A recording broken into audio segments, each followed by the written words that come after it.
On record.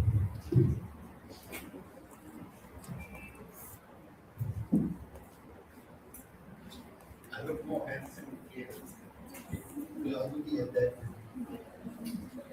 Anyway, in the name of Allah, the Beneficent, the Merciful, the Lord of all the worlds, to whom we belong and to whom is our return, and may His choicest blessings go to the highest of Allah's creation, our beloved Prophet Sallallahu Alaihi Wasallam, the most generous in companionship, the most gentle in speech, indeed the finest educator and the best gift from Allah to us.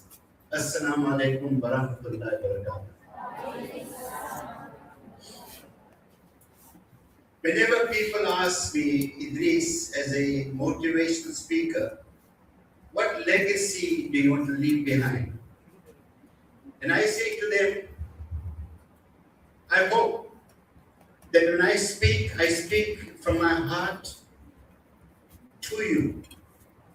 And when you hear those words, you confront your true self and say to yourself, what do I need to change? What do I need to change? Be very sad after today's interaction. You leave from here no better. No better. Because I'm talking to you at the time when the Ummah is bleeding. I'm talking to you at a time when children need models. I'm talking to you at a time when children have no idea who they are, what the purpose is. So as educators, you will ask yourself, what is my overarching aim? Why do I teach? Why do I teach? It's a very important question. And a great teacher is a gift from Allah. Is a gift from Allah. And if you are a gift from Allah, you will not mind being awake the whole night, worrying about your children. If you're a gift from Allah, the child that is reluctant, you will not mind engaging with the child because you realize that the teacher is not a sage on the stage, but a guide on the side. If you are a gift from Allah, you'll continue to improve your knowledge about education. You'll get to understand the prophetic methodology of teaching. You'll get to understand what's happening around the world of your children. If you are a gift from Allah, you'll be relevant to the kids' education. So when they hear you, they say, as a Sahaba, listen to Nabi Sallallahu Alaihi Wasallam, that he is talking to me. He is connecting with me. And a true teacher never makes excuses. A true teacher never makes excuses. Really, I get very emotional about this subject because you as a teacher, you have a captive audience. You are able, through your dynamism, through your love, your affection, your inspiration, to transform the lives of these children. You are an agent of change. An agent of change. And one of my friends, Safa Zazur,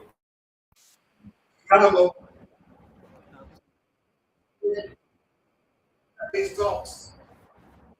You know what my dua is? My dua is that when Allah grants Jannah, inshallah, they will say, Ya Allah, I only want to go to Jannah to my Bolima, to my Mudir. I want them to be with me. Because in this life they were with me. Because in this life they taught me about you, Allah.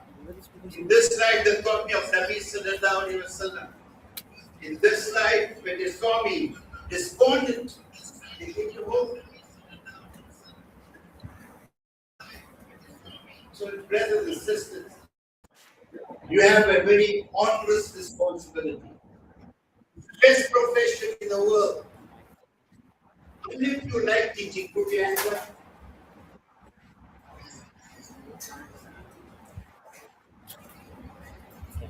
When those didn't put the hands up, maybe you're not teaching, right? Okay. So I'm happy you like teaching. Hey? How many of you like your learners? You love them? You do? Okay, good. Now the question is, how many of the learners love you? Put your hands up. You see your learners love you. And how do you know? Did they tell you? You asked them? And they told you. Yeah, you're very blessed, alhamdulillah. So, inshallah, you can stop at any time and ask me questions. Yes. Have you enjoyed my talk so far? If you're not enjoying it, I'm having a great time. A fundamental thing, and I want to just share with you some of my milestones in this profession. Milestones. I was studying to become a lawyer. I met up with an accident and it affected my studies at the university. And then I come from a small town called Koshevsin, the south coast of Katel. And my friend said, Idris, there is a job offer here. Why don't you take up this job as a teacher of English? So I went for the interview. The headmaster was very impressed. He says, I'd like you to give you a job as a teacher of English. But I tell you this, I'll never forget the experience of that first day. I realized then the power a teacher has on the lives of his children. I got a shock. The power a teacher has on the lives of his children. And you can have the power if you stop sermonizing, pontificating, and giving lectures. You have the power if you get to understand your class. Because you must not assume for one moment that these children all come from happy homes, right? Okay. So, and my first really experience in terms of making me understand what children are all about was I was in the school and there was look at that.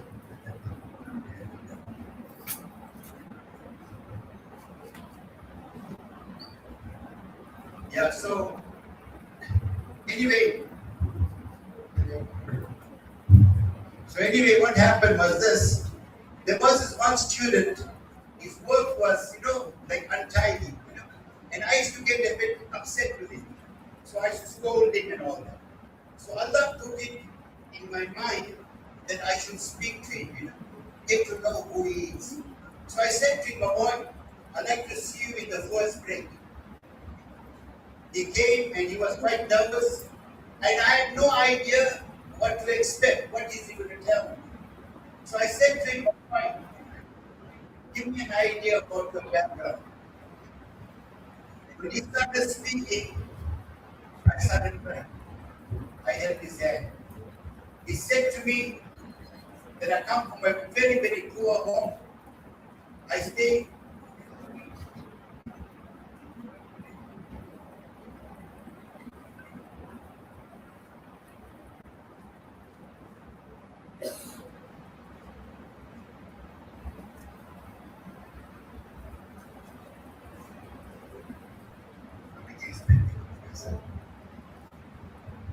Hello? Yes. So anyway, he said to me that I travel so many kilometers away from home. I get a lift in a truck. I come to school when it's dark. I get home when it is dark. At home we have no lights. I do my homework under the street lamp. So I started crying, So I held his hand. I said, I'm so sorry, I did not know this. But what happened upon that interaction? What happened? His work improved, although his circumstances never changed. So it's very, very important Very, very critical to connect with your learners. Get to know who they are. Get to know what their aspirations are. I'll give you, do you know the dua that I make before I go to any class? It's what I make. I say, Ya Allah, show me the unhappy child.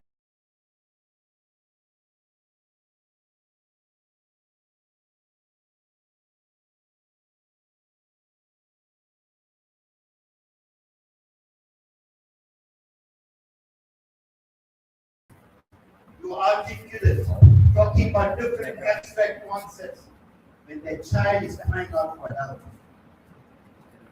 Show me the unhappy child. So you as an educator, it is very, very important, very, very critical for you to be a person of vision. In other words, when you got a 12, 13-year-old student there, what is your vision for that child? What is your vision? Right? What is your vision?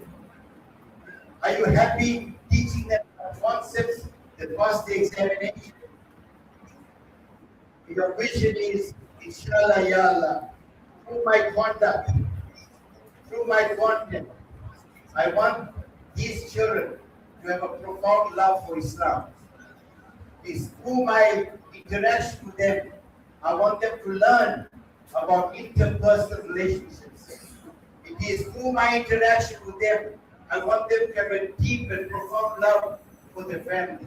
It is through this interaction with them, I want them to be inspired, to become readers, to become leaders, and become people that contribute to society. Inshallah, it is through my interaction with them, I want them to suppress the ego. I want them to look at what is happening around them. Now, I'll just share a few examples of this, inshallah.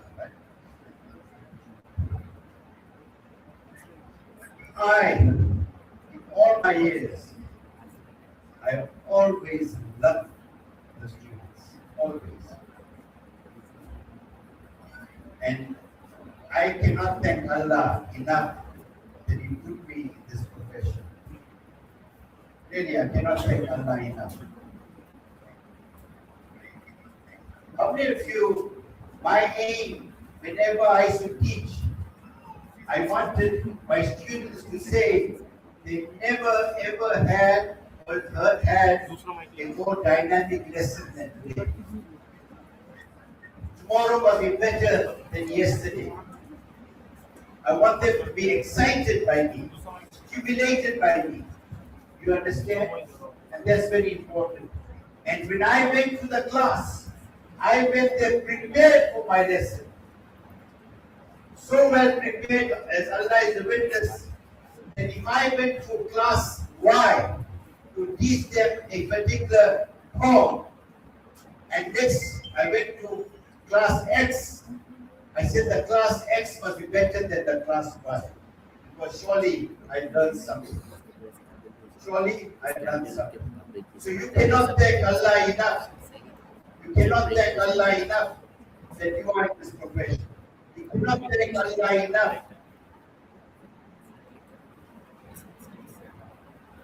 You cannot thank Allah enough that you really. Right? So there are 10 things that I would recommend. Can you get it, Chip? 10 things I recommend for teachers. 10 things. And this is personal, right? Okay. Firstly, how many of you are avid readers? You like to read? Yes. If you do not read, you should not be teaching. I mean it. If you do not read, you should not be teaching. Right? I have a funny story to tell. You know how? Really bless my one teacher. You know, when I was at school, right? I was a naughty boy. What was I? Say naughty, naughty, naughty. I want you to feel free, you know. I'm not your teacher, right? Relax. There's no corporal punishment here. Right? So I was a naughty boy. And in fact, I was the school clown, you know, but loved the clown, shy clown. Whenever there was a magician there, they wanted a volunteer, they all shout my name, Khamissa, Khamissa. And I said, oh, but I was this. And then, when I was about 14 years old, that was 60 years ago, can you believe it? When I was 14 years old, right? So when I was 14 years old, I had a teacher of English. So this teacher used to read my essays with the mistakes, and the classes all laughed at my mistakes, you know, and I used to laugh. So funny, sir. You know, and no one knew that I should go home and cry my sleep. I couldn't tell my father. My father would hit me. May Allah grant both my parents and and while I'm here also, I want you to make a special dua for the Ummah and dua for my mother-in-law who stays with me. She's 99 years old. 99 years old. She's, a few years ago, she broke her leg, you know. And she got 24 hour nursing care. And my beloved wife, my mother, she broke her leg. I'm a very romantic person. It made me interesting. I hope you're romantic also. So anyway, my wife is my mother-in-law, and look at my wife. My wife is a pharmacist. But since her mother got unwell, she sacrificed her social life. Yeah. Her mother has to call her 20 times at night. She loves to get up for her mother. Allah bless her. And my wife has got good taste, right? She told me, right? Anyway, so this teacher, so I thought to myself, I'm useless in English, right? The class used to laugh at me and everything else. Then next year, my father's friend was my teacher, Al-Kawthar was my teacher. So anyway, I was in the class there. We were doing a poem by Hopkins called God's Grandeur. We were doing this poem. And so I said to myself, I'm useless. Next to me was this girl. I said also God's grandeur, right? This girl. So I used to pinch her cheeks, you know, put her hair and all that. So I wasn't paying attention. So the teacher noticed me and he said to me, Idris, you naughty boy, you. I said, no. I said, I'm not naughty. He said, you are naughty. And I am not leaving the class until you give me your interpretation of the last two lines of the poem. And you know me, I can remember it was exactly. It's pretty, early hours of the morning now. He says, I am not leaving the class until you give me your interpretation of the last two lines of the poem. And you know me, if you do not give it to me, I will give you the cold shoulder. Do you want the cold shoulder from me? I said, no. So I gave an answer to get him off my back. I did not realize it was brilliant. He told the class, take Idris's interpretation, it is better than mine. Then he told me, Idris, why don't you take your life seriously? You have the ability, boy. You must. He went to the next door class and he praised me. My cousin told me that he praised me. That was a tipping point for me, you see. The warm moment. I began to read every day. I began to participate. 5 years after that, I became the chairman of the English Society of South Africa. From being shy speaker, I spoke to a crowd of over 10,000 people. You understand? So you, as an individual, do not be confined to the curriculum. You got to say to yourself, How can I help my children to navigate with turbulent waters? What skills can I equip them? Remember something, my friends. Remember this. Never insulate or isolate your children, but you need to inoculate them. It's the difference. Okay? You must not insulate or isolate them, but inoculate them. Give them the things to go to the world around them. You understand? So I know where I come from. You understand? And it's very, very important that you do that. Yeah. So what I'm saying to you is this. A critical factor is you must read. Right? I have a modest collection of books. I mean it. I have about 2,500 books. How many books? I thought there were lots of books until a friend of mine, he showed me his collection years ago. He had 8,000 books. Then he asked me how many books you got in the recess. I said, oh, I've got a few. And when he passed away, I learned he had 18,000 books. You've got to read. You've got to open your mind. Okay, let me give you very quickly, right?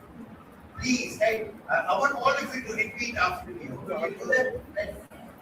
If I, your brothers also, please, you're a part of the class, right? If I do not change in the next 48 hours, it's unlikely I'm going to change. If I do not change in the next 48 hours, it's unlikely I'm going to change. If I do not change in the next 48 hours, it's unlikely I'm going to change. Now I want you to tell your neighbor, you're going to change today. Tell your neighbor. If you alone speak to your split personality. Yeah. And you must say, I believe you. I believe you. No, really, please. You know, when you start reading, let me tell you, when you start reading, it opens your mind. What are the benefits of reading? Reading improves your linguistic competence. Reading helps you in your own emotional intelligence. Reading contributes to your cognitive development. Reading helps you to controvert argument. Reading helps you to become a leader. Reading helps you to participate vicariously in the lives of other people. A book is like a portable universe. Reading helps you to become self-aware. Reading helps you to come closer to Allah and His beloved Rasul sallallahu alaihi wasallam. There is a big difference between readers and non-readers. You understand? Right? So the very important thing is this. You've got to read. You must. There's no such thing as no time. There is time. It is not fortuitous or by chance the first ayah when he read was Ikra. Open your mind. They say, open your mind, brother. So it's important. Secondly, I want to ask you this question. How many of you are creative teachers? You are creative.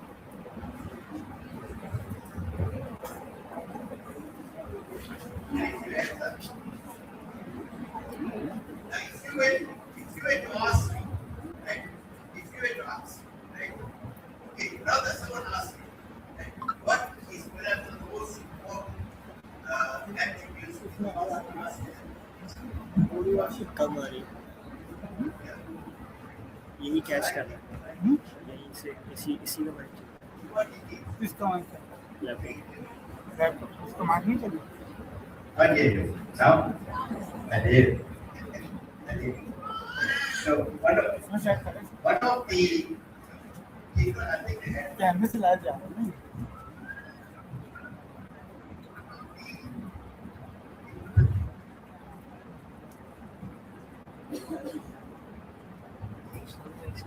हाँ ये mic लगाओ है ना, एक mic लगाओ and फिर आगे चलते हैं।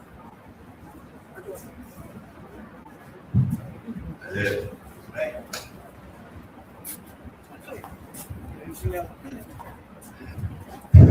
In fact, in fact, I want to write a book, another book. The book is going to be the creativity that we serve. इसकी वॉल्यूम क्या है? क्योंकि देखिए ये कैमरे के थ्रू आ रही है ना। Show me examples in the life of Nabi Sallallahu Alaihi Wasallam. Show me some examples. The creativity of Nabi Sallallahu Alaihi Wasallam.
There are many activities, but the most important activity is that after the birth, he stopped going to Madina and intermittent recovery for him.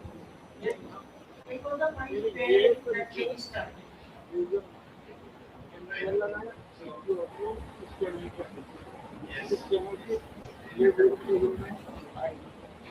There are multiple examples that I come across it, but the one that comes in my mind regarding our meal concept is very creative is when we activate Ajay Aswad back in, right? He came with a very creative solution, right? And I think that shows that we are very creative. अभी जो हम बातें कर रहे हैं ये भी जानते Yeah.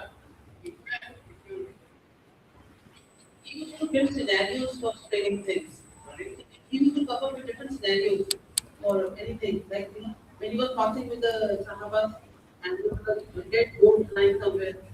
So he was saying at that time the dead goat and another second thing is a good person.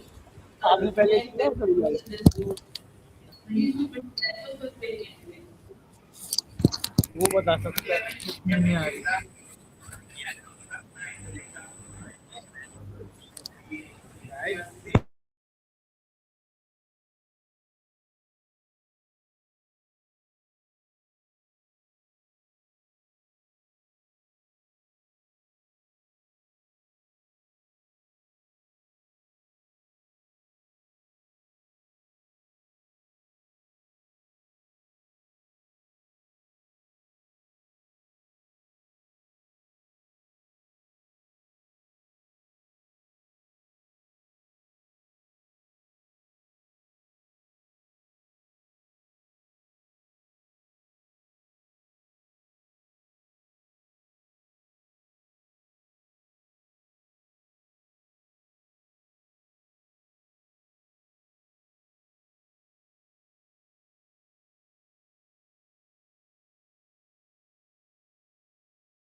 You believe in yourself? How many of you कहाँ like जगह? yourself? You really like ये mic की जगह है ये.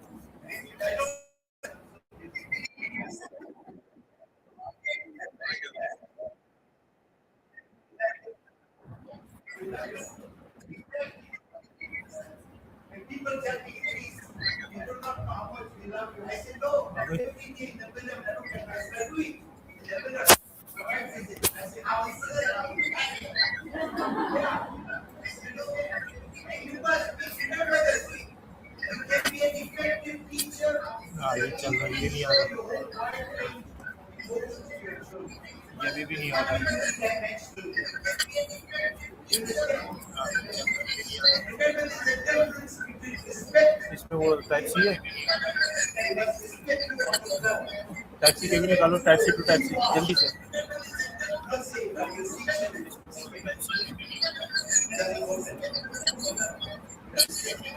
so the idea of being given, the third thing, which is also very important, is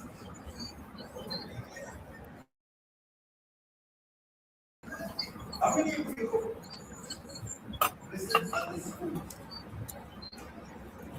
You visit other schools? That's good. Are you prepared to learn from other teachers? Okay? Check करो. It's important.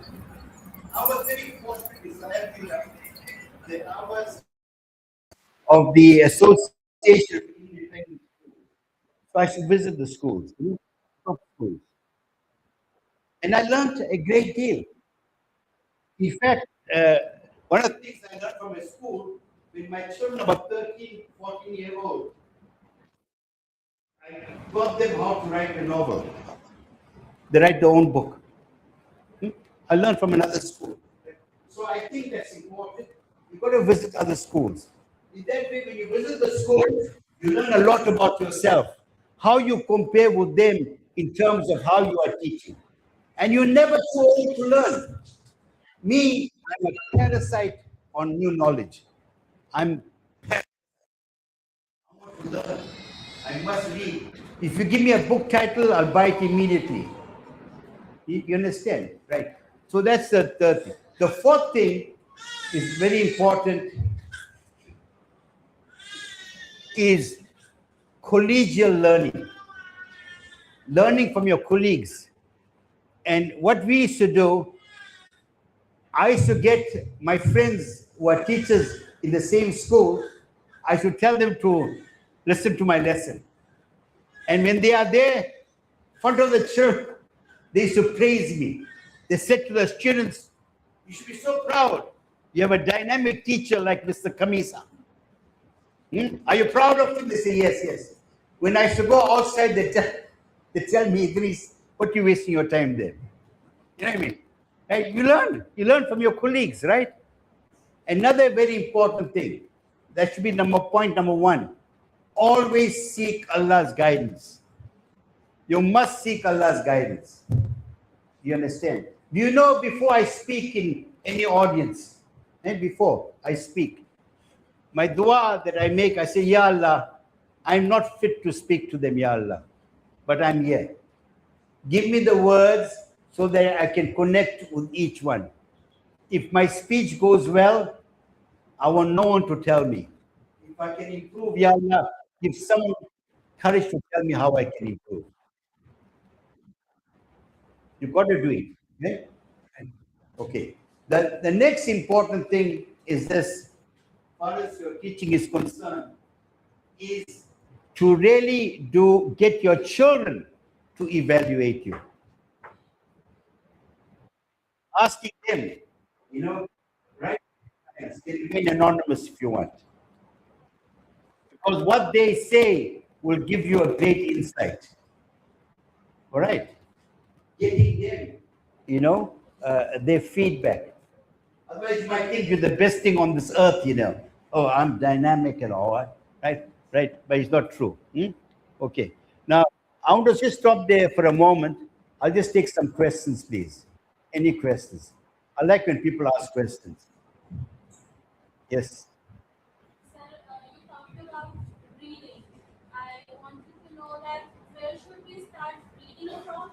And what I wanted to know was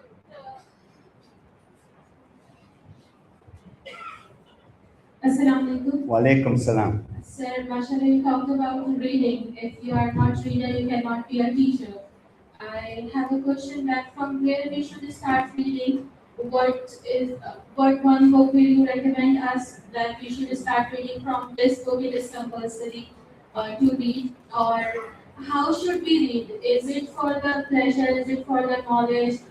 So kindly guide us about it, because reading is something we do start, but we fall apart from it in the busy routine. So kindly guide us about it. Okay, so I'll answer your question in two ways. How many of your schools promote? Do you have a specific program? So we do have libraries and time from the reading libraries. Okay, I tell you why. There is a program called USSR. You heard of it? It's called Uninterrupted Silent Student Reading. Uninterrupted Silent Student Reading. What we did in some schools where I was a consultant, in a particular session, right, once or twice a week, every child brought a book, every teacher had a book, there was no talking, they read. They read. If you had a visitor to the school, give him a book to read at that time. What it did, it encouraged students to read. From children that were non-readers began to read 4 books a month. So you've got to have that. Something like that, one. The second thing, as far as reading is concerned, is about. I like to read books. Of course, besides the Sira, I like to read books on leadership, on motivation. There are many authors, right? And I like books that inspire, books that share stories, anecdotes. So what you should do, basically, even if you do on Google search or something, like you write there books about motivation. Like, these, I'll give you some authors' names, right? I like this guy Caldwell. He wrote the book Blink, Outliers, right? There are other writers also. I do not really like Robin Sharma and all that, Oh, yeah. So you and I got good taste. They don't like it, right? So it's a personal thing, Yeah, you got to read. It opens your mind. And remember this: when you are a reader, you can inspire your students, isn't it? Hey, let's look at my teacher.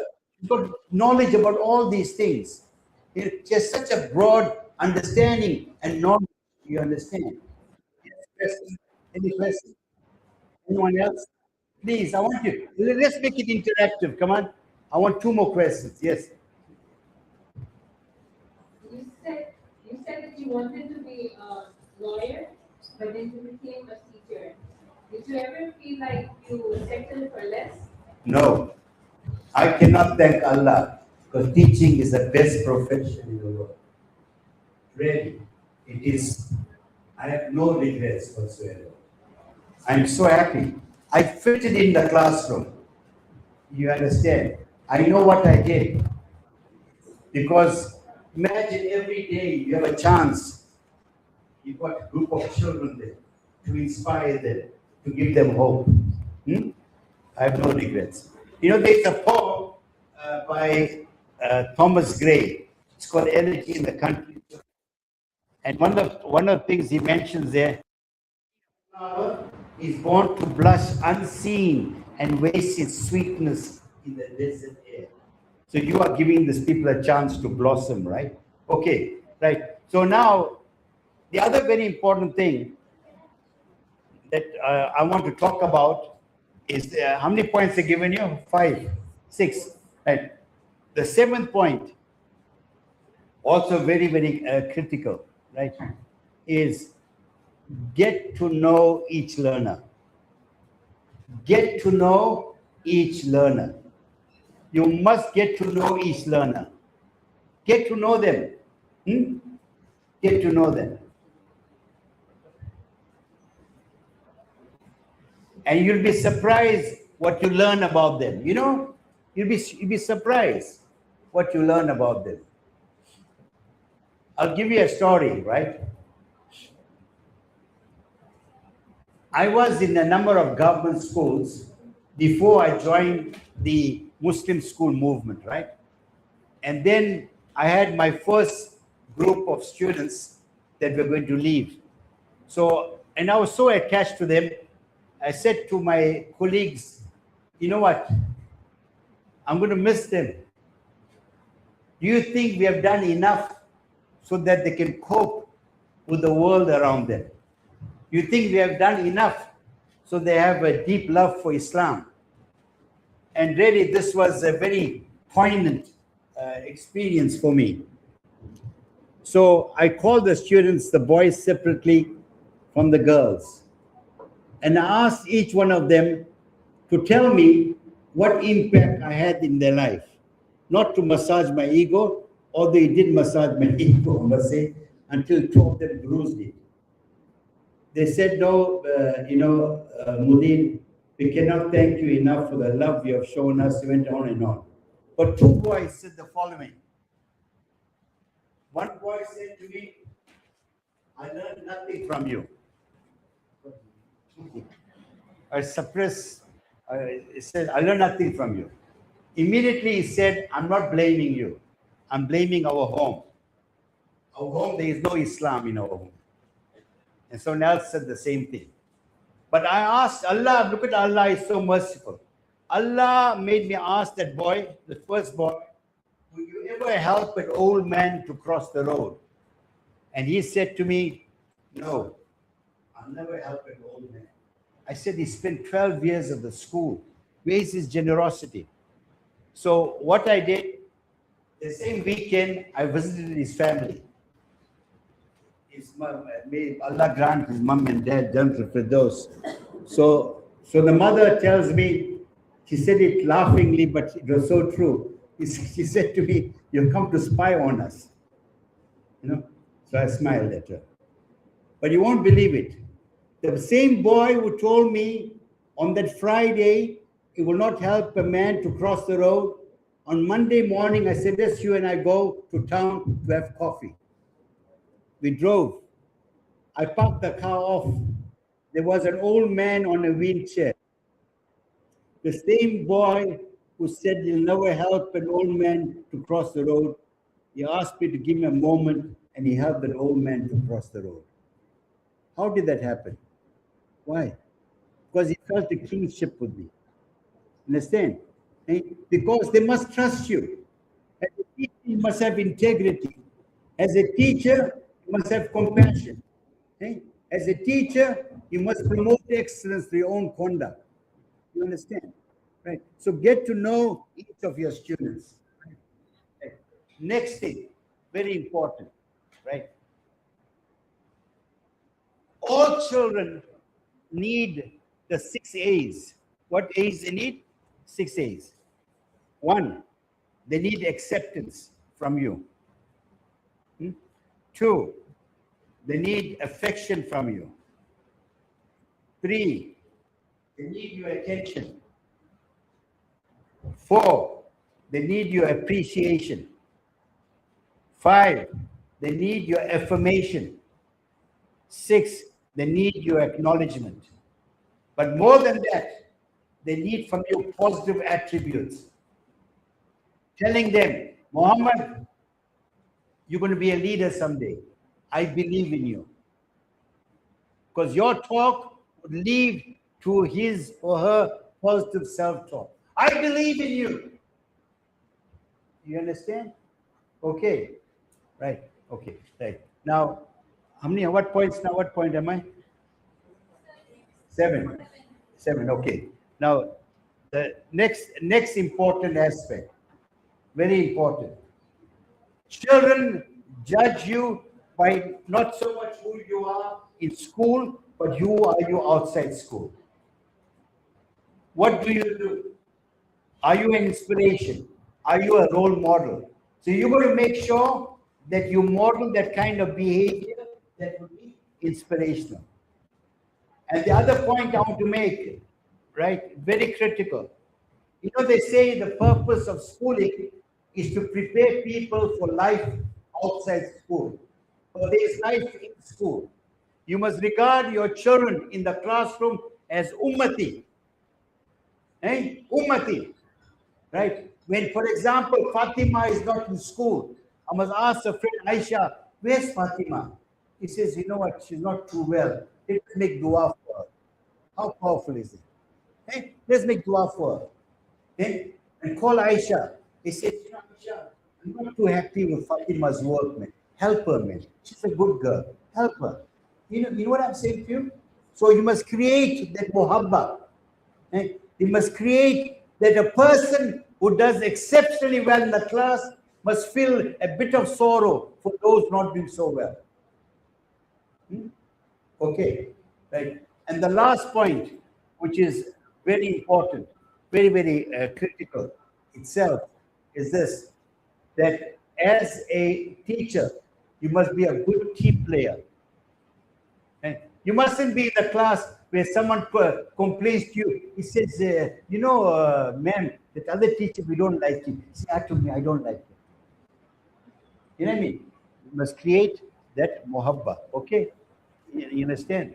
Okay. Right. Tell me. No, I'm not saying no. No, I'm okay. I'm just, sorry?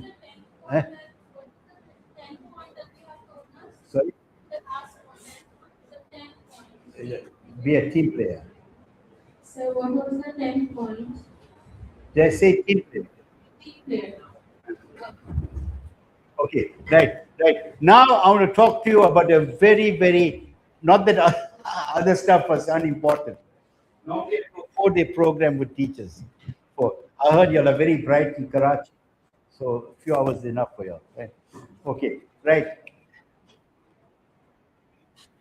I want to focus a bit on emotional intelligence of a teacher. What is emotional intelligence? Who can define? Did you hear of emotional intelligence? You did? All of you? Yes. So what is emotional intelligence? Hello?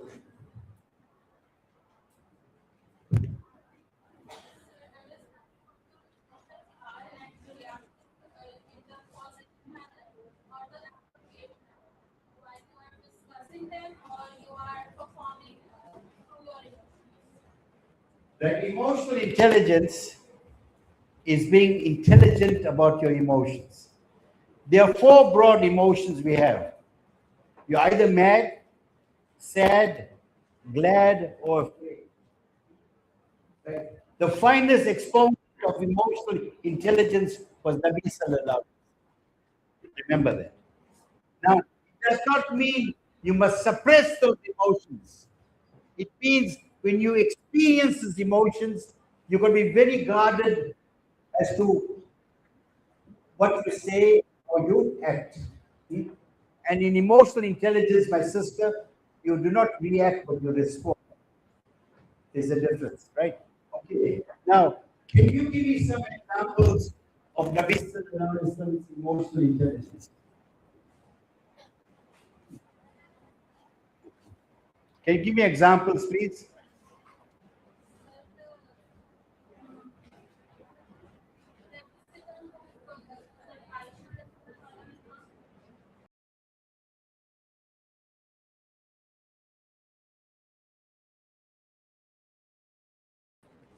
He was silent at that time. He was emotional, but he was having having his emotions calm down and intelligent Has to end at 10:45. Then emotional intelligence has to start.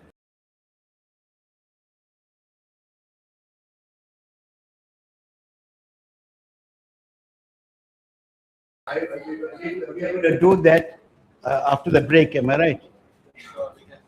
Yeah, after the break, okay. Right, but let's continue with that. Let's continue about looking at the school, right? what do you think are the characteristics of a great school? Give me 10 characteristics of a great school. I want you to talk to your neighbor about it. Right? Talk to your neighbor.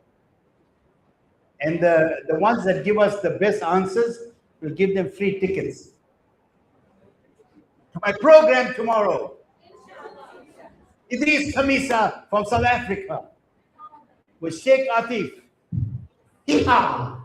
Right? So speak to your neighbor, right? Speak to your neighbor, right? 10 characteristics.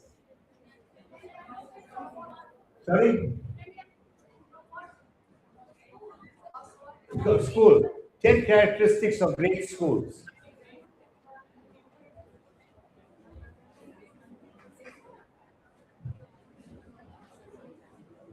How many of you have come to South Africa? Anyone? None of you. You've been? You are invited. I'm inviting you.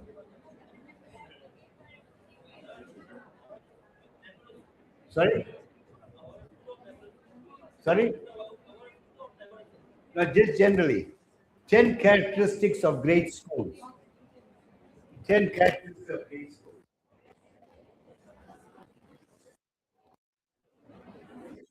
I'm so happy to see all of you, really. Are you happy to see me? I'm so happy. I'll tell my wife, darling, I'm so happy. My baby, I call her baby. I'm a baby. How many of you are romantic husbands? Put your hands. Only one hand. Any romantic husbands there? Okay, the woman, how many of your husbands are romantic? Put your hands up. Only one hand up. Woo. Well, you need my help then. I'm doing a program tonight. You know that? On marriage. You know about it? Yes. They don't call me the love doctor for nothing, you know. I'm doing a program tonight for those that are 40 years plus, and there's another one.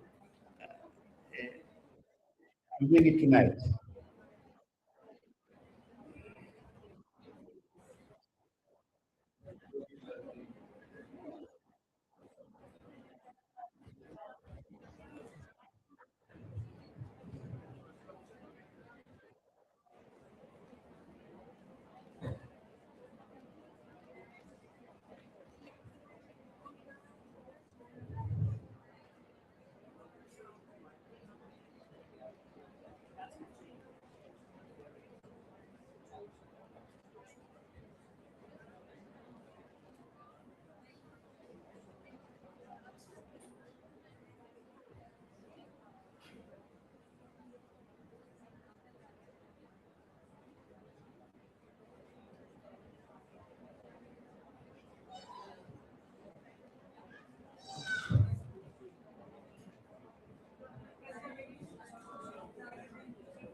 How are you? You okay? Enjoying it?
schools. Eh? Do you think I was a good teacher? Hmm? I'm a great teacher. Then I'll give you a free ticket. Give her a ticket, greatly. Right. Right. There's nothing more beautiful than to love yourself. You know why? Allah made you unique. You got to love yourself. There's no one else like you. Eh? I always tell my wife, I like me. Yes, darling. Sometimes you don't like me, but me, I like me. Right? Okay. How many of you got your 10 points there? 10 there? No, you give others the chance there. Your teachers, young teachers. Teachers. Right, okay. Right, okay. 10 characteristics of great schools. Right, come on. Who wants to start? Okay, right.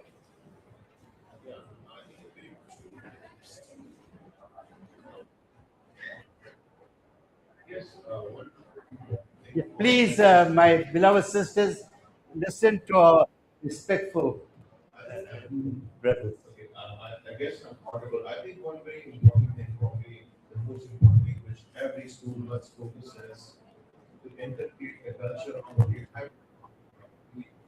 Because there is no education. The leaders make leaders, and unfortunately, this thing has been divorced practically from education. So leading culture. Yeah, yeah, very important. Okay, come on, anyone else? Hello. Yes. Yes. In my perspective, learning school, which is the love of school. Love for school. Love of student. Love of school. Students love the Yeah. place. Yeah, correct. Yes. Really. You can't be a teacher. You say, no, I like teaching, but I don't like students. But Yeah. Where students learn, not just gain certificates. yeah, Learn. nice. And for each student can invest their own grant. I mean, to go to school, in the school, they can invest their own personal program. Yeah. The school should be there like that. Where the teachers take ownership. Mm. And they believe that whatever is happening in the school, administration, management, teaching is supposed to be done. Where the staff is self-motivated during the individual management, the place from where students can clearly decide about their future. That they will getting this degree, they're supposed to go in computer science, they're supposed to This is for your ticket. Right. Anyone else? Come on, please. Yes, there. Hello. Okay, yes, sir.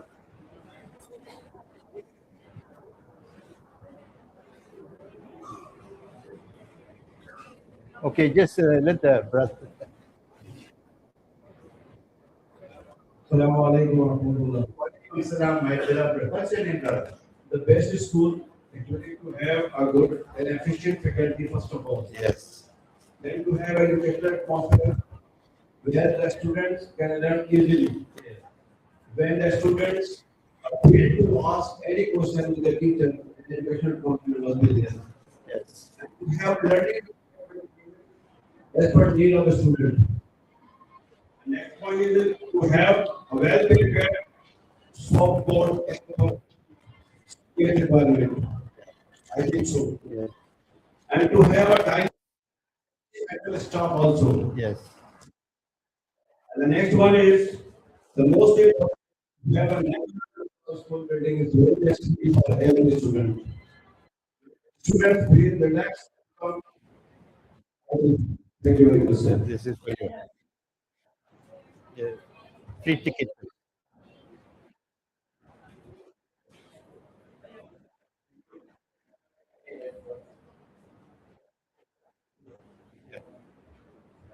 This is a ticket for tomorrow's session. Right. We got a program tomorrow. You know the session. So you have benefit this week be twice.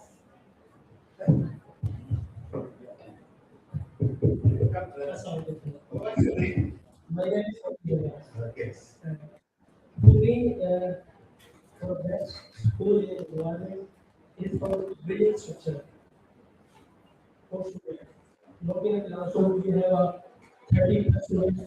Now, it is class 12 that will be managed. Number three is faculty. Number four is rules and regulations for students. They must be obeyed by the students. Five is extra curricular programs must be done. Number six is the student not a possibility in class, not a issue. Number seven is tuition fee in classes, monthly association of proper assessment. Thank you, sir. Okay. Right. Anyway, I'm listening to all of you, and I will share with you what I think, right? I'm not disagreeing with your answers, okay? 1 second, right? Right. I'll let you. The mic there.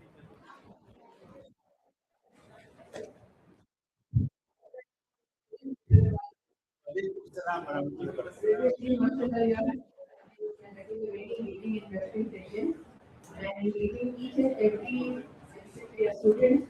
So this would be the purpose of one of the great schools where each and every child is involved in whatever is going on in the class and in the school. First of all. Yes. Secondly, there should be a purposeful leadership. The leader should know what is the purpose of the school and what he or she is there for. Then we should know about the student.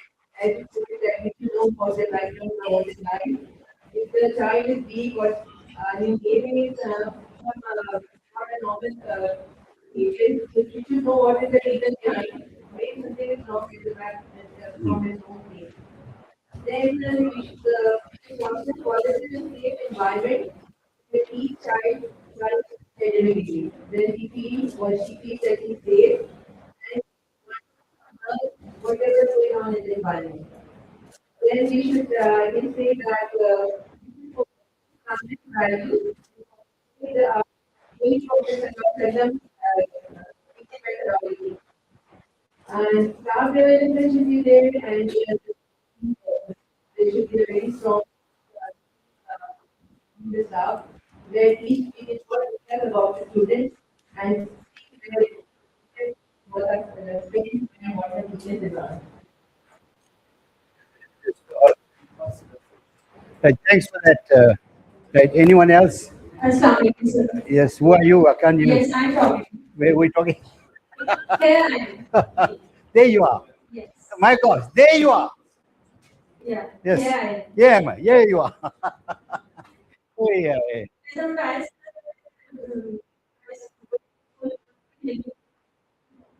same environment plus flexible curriculum as well as creative environment and skilled teachers must be there and cooperative management plus cooperative skills development must be there and planners must be based on student psychology and moral values and ethics must be taught over school. Okay, very good. Right. Yeah. Okay, right. Okay, just three more because we I'll make sure I'll get, you know, I'll steal something. Okay, right there. I'll just take three more. Yes. Assalamu alaikum, sir. Where are you? Where are you? Oh, Here I am. oh yeah. There you are. Yes. Okay, in my perspective, there are many attributes for a great school, but the most valuable and the most first one, for my interpretation, that this is the place where students feel happy from. There is no restriction, no boundary, and the students don't feel the fear of teacher. They have the freedom of speech, freedom of everything, and the creativity. And the teacher must work on the emotional intelligence, IQ into both. It is not about the learning and the curriculum. They also develop a strong character, which promote the society a productive student, which make the society a good one for the future. Thank you very much. Mashallah. Will you pass this on to her? Thank you. Okay, listen. Okay. For free tickets, all of you are excited, right? Assalamualaikum, sir. Yes, where are you? Where? I'm here. Where? Sir, here. I'm here. Right. Sir, first of all, because school is a community place, Yeah. so we must engage parents as learning partners. If we talk about characteristics of a great school, a school must have parents as their learning partners, not as just individuals who are consumers. So, first of all, parents as learning partners. Second, the child-centered approach must be there. If the school is not having child-centered approach, the holistic development, which is the next part, the holistic development will not be happening. As a school is for the students, so the holistic development of the student must be appreciated and must be planned because we cannot work on the body only or the soul only. The cognitive development, the holistic development is needed. Fourth is integration of Islam with daily practices. Great school must have this characteristic as well. Of course, technology, which is requirement of the day and the era. So the involvement of technology, reading programs, creative and trained teachers, unbiased environment, and the last one is health and hygiene-based programs in the school for the teachers and for the students as well. Jazakum. Thank you so much. Right. Okay, I want to wait. No, who had the hands up? Put that 1, 2. Right. Okay. You don't have to speak. I'll give you all the tickets. Right. Now I want to just share something with you. This is. I want you to listen to me very, very carefully. Listen to these words of mine. Our schools suffer from what I call pedagogical oppression. In other words, we judge our kids by the cognitive ability. Allah has made us different. Academic success on its own is not an indicator of real success. You understand? So what you need to do, the school must provide holistic education. Cognitive, affective, spiritual, physical, you understand? Completely. So that this child will be able to integrate with society.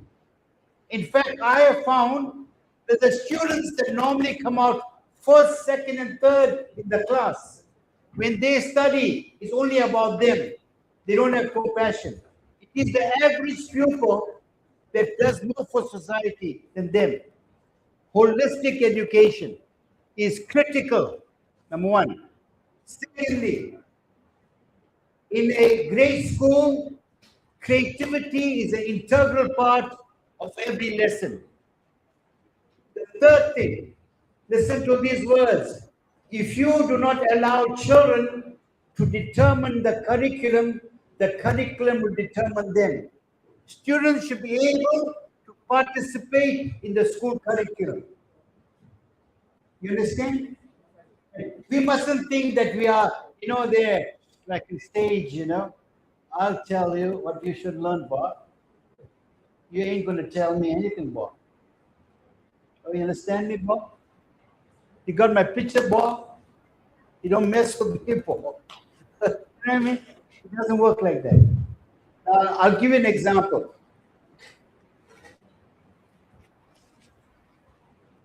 Right. In one of the schools, or 2 schools that I've been to, 2 schools, I want you to, when you do a Google search, look for the school where I was one of the founders. It's called Al-Falah School. And I would say it's the best Muslim school in the country. But you look at Al-Falah School, right? I know my teachers. Listen. I want you, from the first break to the second break, go to your class. Do not teach. I want you to administer an opinion survey. Ask children to write down their needs and their fears. That's all. You'll be surprised what they wrote. You'll be surprised what they wrote. We put all of them together and we said that every week we'll respond to one of those fears and one of those needs. It became meaningful. Because today, children find schooling irrelevant, not meaningful, abstract, got nothing to do with the real world. So it's important that a great school responds to the fears and needs of its learners. And next thing, a great school also has a leadership program. A great school also amongst that will teach people public speaking skills. I've written 2 books on public speaking, by the way. Okay? A great school will also have a program on marriage for children, grade 11, marriage. Right? A great school would have dynamic extra and co-curricular programs. Must have. Right? A great school would allow its students to conduct the assembly. You know what I used to also do? With the staff a bit nervous. Every now and then, I used to get my pupils, few of them, to address the staff. How can you do that? I said, no, I'm doing that. Right? And they were surprised of what they learned from that experience. A great school would know what is excellence, and they'll benchmark everything according to the excellence. Right? A great school will also have dynamic leadership. You can't be a principal sitting in the office, then you're an administrator. A principal must be visible, must pop into the classrooms. I used to go to the classroom as the headmaster, and I was a director also. I said, Assalamu alaikum, Mr. So-and-so. How are my students doing, my children? How are they doing? Make that connection. A great school would help children to have a deep and profound understanding of Islam. A great school will also create in the children a deep and profound love for their parents. Now I'll share with you. Listen to this. This was very moving for me.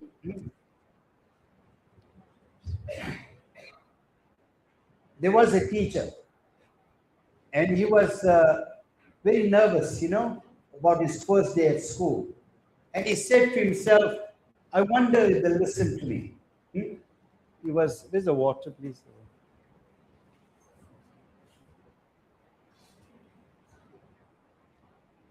Just thanks.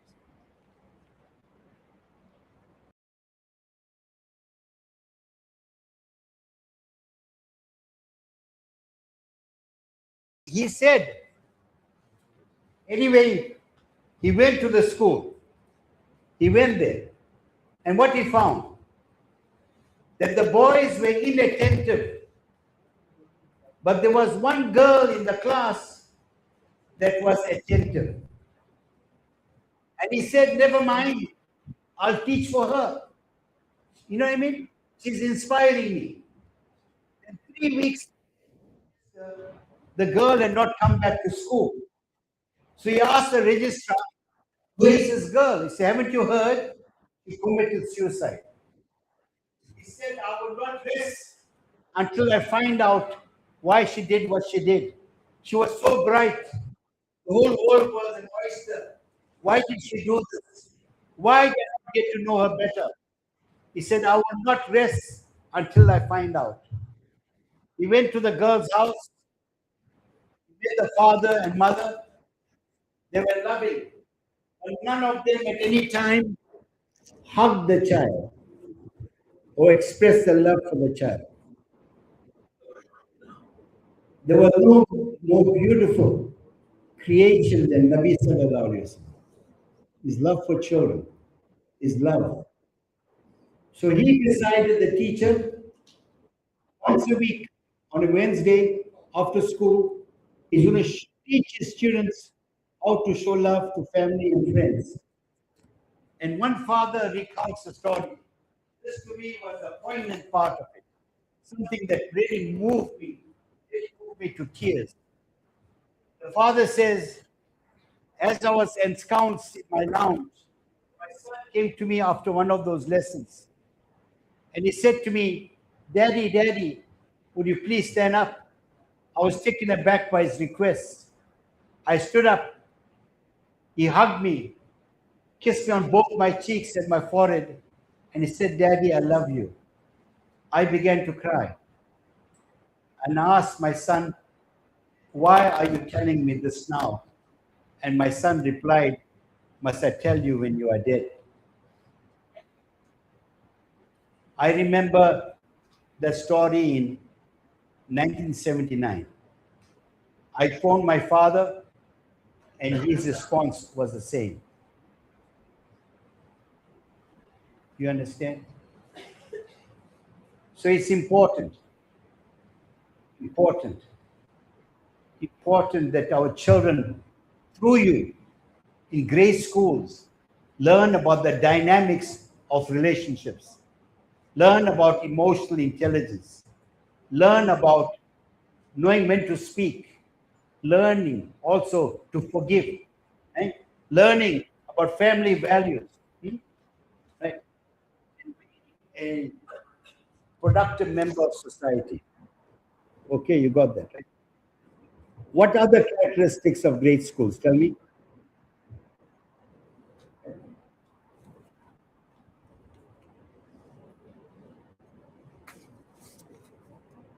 Any other characteristics? Yes.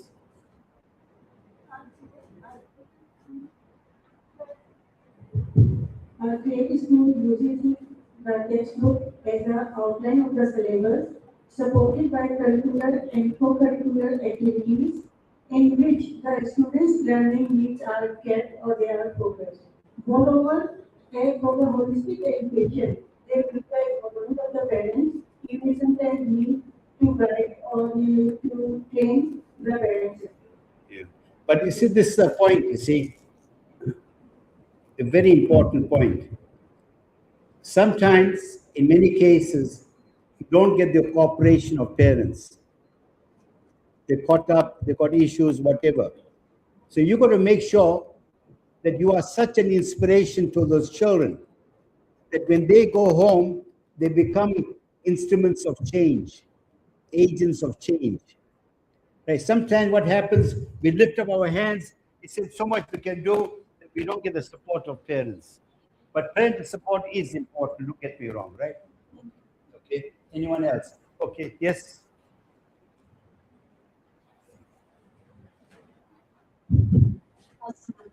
Walaikum salam. Sir, majority of the points have already been covered by everyone over here. But what I personally feel is that, we are basically Gen X dealing with Gen Alphas and Gen Z. So what I personally feel is that, this generation somehow I feel lacks a sense of responsibility. That I believe a school should make an effort to, to develop a kind of a system in the school, which can integrate this thing among the students.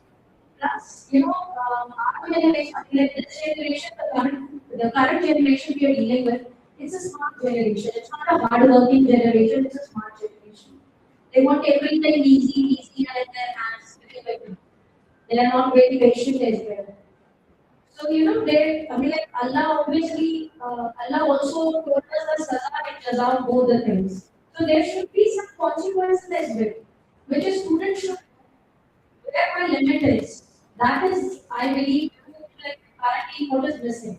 Our students are quite vocal, they speak up, and they are quite friendly with us. Alhamdulillah, they do not hear us at all. And we are teaching them in a very friendly environment, and there are so many things, Alhamdulillah, we are blessed in the sense that our school is already doing for us and for the students as well. But the thing is that these are a few things which I think is still missing in the system because, students should know where the line is and you should not be crossing it. And that fear should be a little, and plus, like I said, that they are not responsible for what I think that is. The majority of the points have already been covered by it. what you're saying about the present generation. As I said earlier on, they say the attention span is for 8 seconds only, right? Now, what you remember, they are products of the time. And my attitude is that in no way am I suggested indulgent. No. What I'm saying, understand them, but there are some things that are non-negotiable, right? And when your students believe in you, even though they may not agree with what you are saying, they'll follow you because you said it. That can only happen if you invest in them. Like for example, a top pupil in your school would be a top pupil anywhere, right? Because self-motivation, he has the cognitive ability. The real challenge is teaching the reluctant pupil. There's a story that Professor Abdullah, may Allah bless him, from Australia mentioned. He said that there was an incident in the school where one of the naughtiest kids passed away, naughty kid. And they were surprised that his teacher was so emotional. So they asked him, why are you so emotional? He says, now I realize that Allah sent that pupil to me to teach me patience. You know what I mean? So I think it's important to understand, whilst there are general comments about generations, but there's a uniqueness of each one. There's a background from which they come from.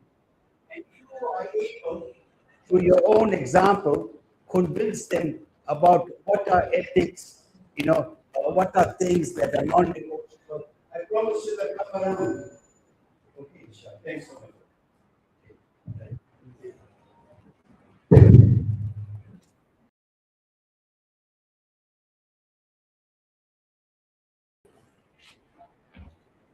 Assalamu alaikum. Thank you very much, Dr. Idris. MashaAllah, Jazakallah khair. And we have 2 more sessions, short sessions. After that, we'll have a break, inshallah. And before that, I really appreciate the question. The last question was asked by Sister Megan. Very nice question. I have the same opinion. I had the same question in my mind. MashaAllah, you asked it, and I got the answer. SubhanAllah. Jazakallah khair. Sheikh, you can stay.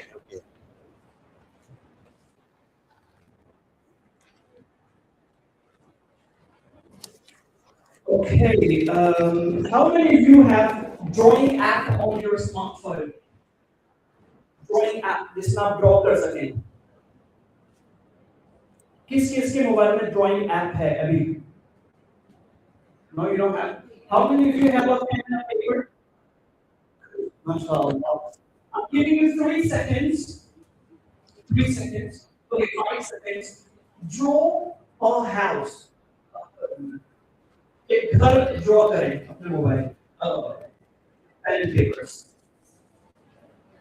5 seconds है 5 4 3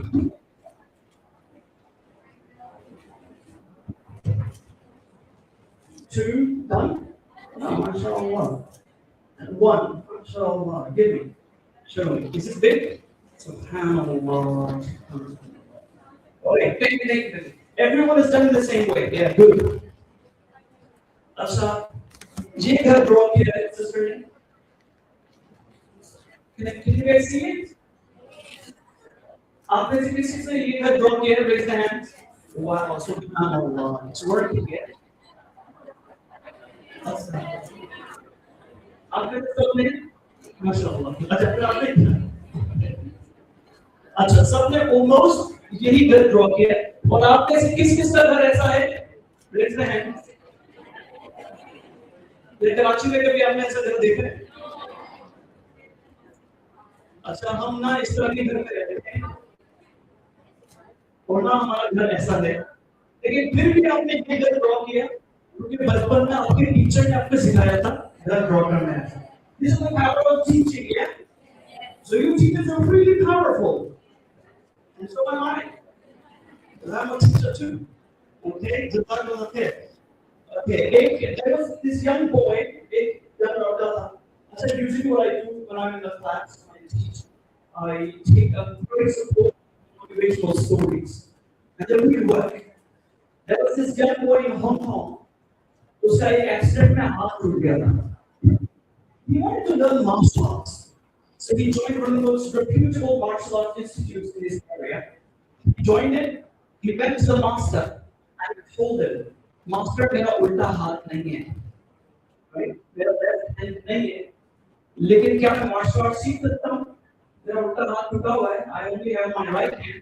क्या मैं फिर भी martial arts सीख सकता हूँ? Master ने कहा, yes, why not? You can do that. Tomorrow. So वो next day थे, जाना शुरू कर दिया उसने. Master trained him with only one particular type of punch. Every day, master trained him that punch. Yeah. 1 year passed, he was still training with that one particular type of punch. 2 साल गुजर गए, master उसको अभी तक उसी एक punch के लिए practice करवाता है. 3 साल गुजर गए, same punch. डॉक्टर सोचने लगा कि दूसरे लड़के को नहीं क्या सकते हैं. Low kick, high kick. There's so many things that, but I'm still stuck with punch. Yeah. Then there was a huge tournament arranged, and a lot of big fighters were called. He was also called that. इसको भी बुलाया गया वहाँ पर. जिसका पूरा आदमी का और सब एक पंच आता था ऐसे. Fight शुरू हुई तो पहले इसको बुलाया गया और मैं किसी ने उसकी बात नहीं सुनी, उसको रिंग में भेज दिया गया. उसका अपोनेंट बहुत हैवी था. जब फाइट शुरू हुई तो इसने एक पंच मारा और सामने वाला नीचे गिर गया. And you were surprised. How did it happen? The second round started, and again, इसने एक पंच मारा, he punched, and the second one, the opponent fell down. And he was surprised. How did it happen? 2 दफा इत्तेफाक हो सकता है. अब तीसरी बार तो मैं नहीं बचूंगा. तीसरा और बड़ा फाइटर आया, इसने एक पंच मारा तो नीचे गिर गया. और करते करते पूरा टूर्नामेंट जीत गया. He won the. People were so happy, clapping for him, and he was surprised. He went to the master and he asked him, "Master, मुझे तो एक ही पंच आता था. मैं कैसे जीत गया? How did I win?" Master ने उसे बताया कि जो पंच मैंने तुम्हें सिखाया था, इस स्पेशल पंच को रोकने के लिए दुश्मन आपका उल्टा हाथ पकड़ता है. और तुम्हारा तो उल्टा हाथ है ही नहीं. इस तरह तुम्हारी कमजोरी तुम्हारी ताकत बन गई. That is how your weakness is turned into your strength. So because you have that hand, so the opponent, he has to block it by holding your left hand and then your block. But since you have a left hand, your weakness is turned into your strength. Yeah. So these are the love stories that I shared in the class and really helped me. At SISO, Al-Kawthar University, our approach is built on a very clear and powerful human. As scholars today must be equipped with, 3 essential competencies: Arabic, English, and entrepreneurship. And these are not optional skills, rather they're fundamental tools required to navigate the complexity of the modern world. To give an introduction and to talk about this, I'm acted by the great Al-Kawthar Khan, who I'm impressed by by his communication skills. He speaks so well, mashallah. So, Shafadma.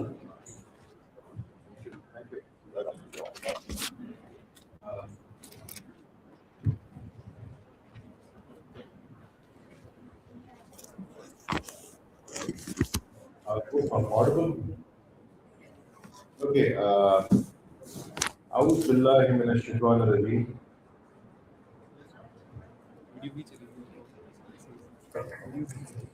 I don't know. Okay. A'udhu billahi minash shaitanir rajeem.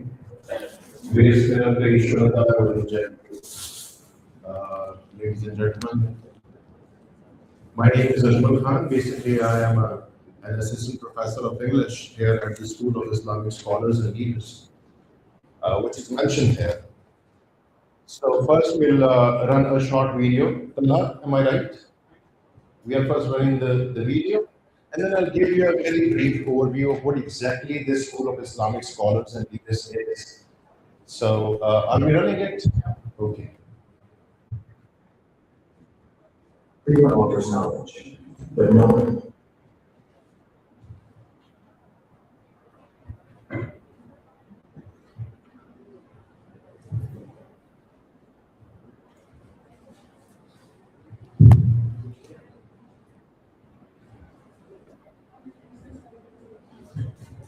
Everyone offers knowledge, but no one explains the path. Knowledge is not collected randomly. It is built step by step. At SISL, we do not separate skills from scholarship. One without the other is incomplete. We build both together. Islamic Scholar Program. This is not a short course. We cover many essential skills. Arabic language diploma. Associate degree in arts and custom. Bachelor's in Islamic studies and Arabic. Masters of Science in Islamic Studies and Arabic. This program is recognized by HEC and Al-Kawthar University of Pakistan. Learning doesn't stop on campus. It adapts for every stage of life.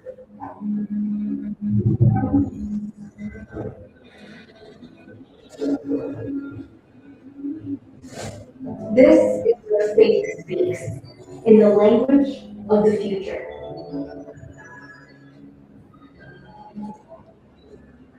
We do not guess, we derive solutions from truth.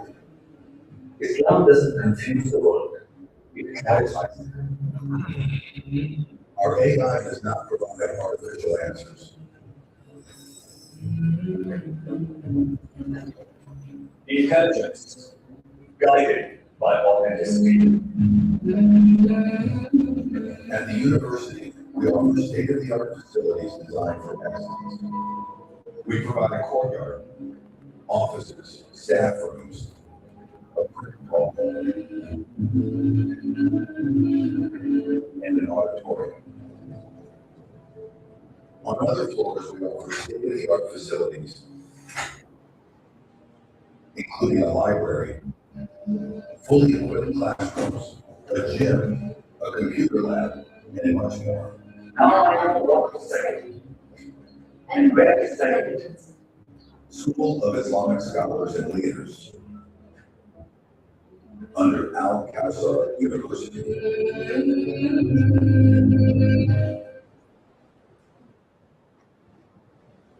Done? Okay. So, distinguished guests, Brother Edris Khamissa, Sheikh Asim Ismail, the Project Fellow of this university, teachers, students, ladies and gentlemen, Assalamu alaikum wa rahmatullahi wa barakatuh. I have a short time to give you an overview of what you just saw. There is the School of Islamic Scholars and Leaders here at Al-Kawthar University. And this basically is the madrasa. Just like any mainstream madrasa in Pakistan, it makes ulamas or scholars. Just like the madrasas in Pakistan, it is an 8-year program where you study traditional Islamic ulum, but there is a lot of difference there. There are some 5-6 unique things which have been included in this Islamic scholar and alim program, which is the need of today's world. While deen or ulum of deen have reached us through traditional ulamas and they have great role, you see, in preserving Quran and Hadith and Tafsir. But we, at Al-Kawthar University, we had a long-standing dream that since times have changed, the challenge which Islam and Muslim Ummah is facing is also different, Very new topics and issues have erupted. So we need such scholars and ulamas who can face these challenges, who can answer these questions, and who can lead the Ummah very confidently in the face of all these challenges. So then came the idea of School of Islamic Scholars and Leaders. This is a madrasa. It's a School of Islamic Scholars and Leaders. where we teach the English and Arabic languages also. Because the objective is that these ulamas must be extraordinarily confident. They must be capable of preaching Islam, taking the message of Islam to the whole world. And then, when you do this, language come up as a barrier. So internationally, the language of communication is English. So these ulamas will be, and they are, learning English language as a mandatory thing, and they are taught advanced presentation skills. This is a necessity. They cannot move ahead without it. At the same time, we also focus on Arabic language because we cannot ignore Arabic. It is the language of Islam. It is the language of Quran. And these ulamas have a tremendous role in the Middle East. So Middle East is just attached to us. So these are ulamas who will be and who are learning English language and Arabic language. Third important thing is that, we all live in this society, we know the limitations. So we want these ulamas to be financially independent. They don't have to be looking around for a job in a madrasa or imamat in a mosque. So we teach them entrepreneurship so that these ulamas have their hands up like this instead of being like this.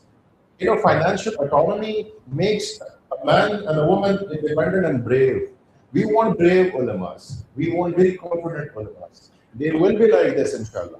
So we teach them entrepreneurship so that they can have their own business, they can sell their skills, so that they don't have to be dependent financially on anyone. So this is another unique thing which the School of Islamic Scholars and Leaders and these ulamas are going to have. Another unique thing in this Al-Deen program is that these ulamas will be getting two types of degrees. One is the traditional Al-Deen degree from the Wifaq is Ijtihad al-Madaris. In the world of ulamas, if you don't have a degree from Wifaq, they do not recognize you. Other ulamas do not recognize you as an authentic alim. I don't go into the details of, there have been great personalities in our history who did a great job, but they didn't have degrees from Wifaq, so they had criticism. So we want these ulamas to be unassailable from all angles, so that nobody can attack them easily. So they will have a degree from Wifaq as an alim, Shahadatul Alamiyah. They will also have a degree from this university, recognized by the HEC.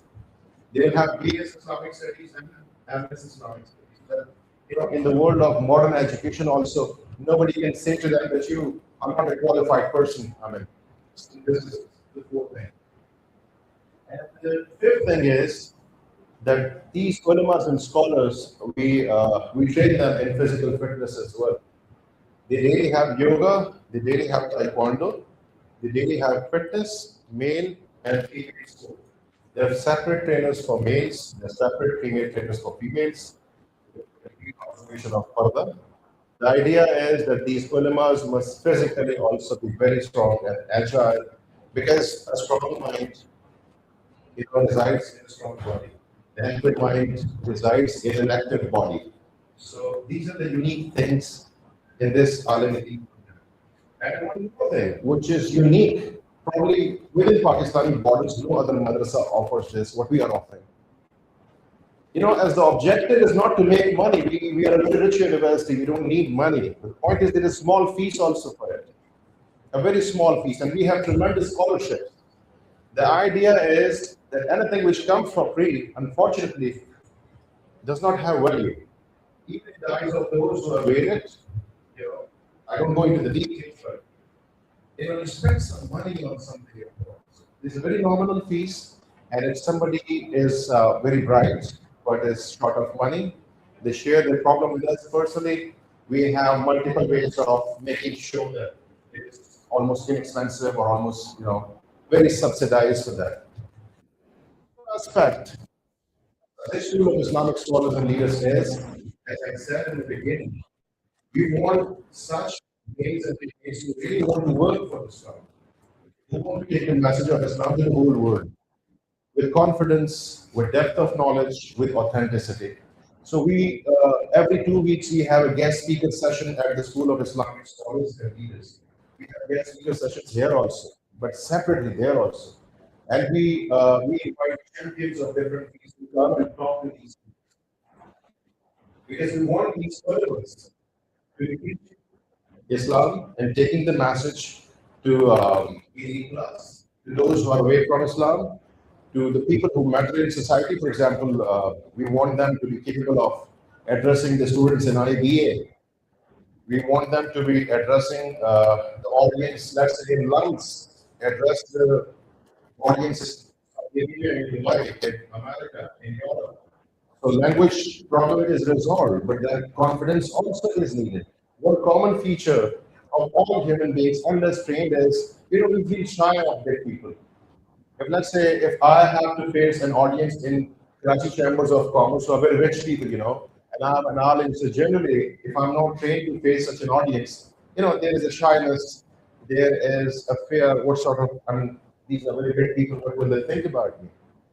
So similarly, let's say I have to talk about Islam to an audience in the slums, very liberal university, elite class students are there. So I must have confidence to face them. How do we inculcate this confidence in our ulamas here, who we are producing at the School of Islamic Scholars and Leaders? Every 2 weeks, we have a guest speaker session. In this guest speaker session, we have champions of different fields coming and facing these students. They share their success stories with our students, with the ulamas. They tell them how did they excel in their different domains. They share the stories. There is question answer session, and these ulamas, these scholars, see with their own eyes that these successful people are just human beings like us, like them, with some extraordinary qualities because of which they became, they reached the ceiling. So I think 5-6 qualities. Another thing is that the idea is to work for Islam. Confident ulamas, fully capable of English and Arabic, knowing Quran, Hadith, Tafsir, just like any mainstream ulamas in Pakistan. And so this is about the School of Islamic Scholars and Leaders. Our new session is beginning, inshallah, very soon. By August, we'll have classes, and we have this admission going on. So if anybody is interested, contact us. One more thing which I would like to tell you is we have another venture at the School of Islamic Scholars and Leaders, and that is called the Angel Investor. Angel Investor is a venture in which we bring together startup businesses with expertise and funding. The idea is that if you have a business idea, you have the determination to do a business, but you lack expert knowledge, so we bring you to connect with experts. If you are short of investment to some extent, so that also is made available. So 3 things are brought together under the caption of Angel Investor. So this is an investor who invests his expertise in your business. This is an investor who counsels you and who can also help you see funding to quite some extent. So these are 2 ventures. That's all. Thank you so much.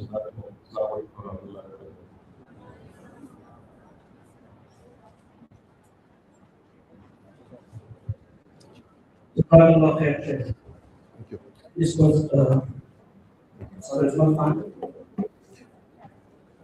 HOD, SIS of Al-Kawthar University. And are you guys ready to do a little bit of exercise? How many of you are? Okay. We're going to do exercise now, okay? You have to remain seated, no problem, you don't have to stand up. Okay? Just do as I say. Put your hand on your head. Now, put your hand under your chin. Now, put it on your nose. Now, put it on your head again. Hold your ear. Hold the other ear. Now, put your hand on your head. Now, on your chin. Now, nose. Hold your ear. Now, put your hand on your head. And now, on your nose. MashaAllah. You thought it was an exercise for the body? Physical exercise? MashaAllah, you guys are attentive. The majority of you. Alhamdulillah. I have a few classes. As आपको पता है कि यहाँ पर there is going to be one more program. Chef Idris Khamissa will be here, as well as Chef Atif, who's a well-known personality will be here. We have the classes for that. So I have 2 pre-classes available, and मैं कुछ सवाल पूछता हूँ आपसे, जिसने सही जवाब दिए तो take the class inshallah. Okay? Quiz. Okay? So let's say the first quiz is 10 horses. 10 horses. 10 horses have 24 legs. Is that possible? 10 horses have 24 legs. Is that possible? Yes, it is possible. Who will tell me? Oh, yes. Chef. Can someone hear me? Mike? Oh my God. Good. 10 horses have 24 legs. So he answered it. 4 legs. F-O-R-E-L-E-G-S. So front की टांगे होती हैं उसको 4 legs कहते हैं. Yeah. So 10 horses have 24. Is that possible or no? Yes. So I'll give you a pass. What's your name, Chef? Say Ashraf. Okay. Are you ready for the next question? आप लोगों को सवाल हल्का लगा ना? Second question. 26 soldiers were crossing the bridge. One fell down and died. Now, how many left on the bridge? Huh? What? 26 soldiers. 26 soldiers were crossing the bridge. One fell down and died. Now, how many left on the bridge? 26. No.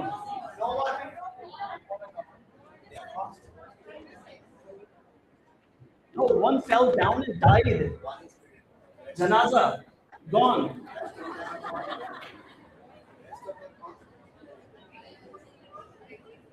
Ma'am. बता दे ऐसे ही बता दे. Huh? Nobody left.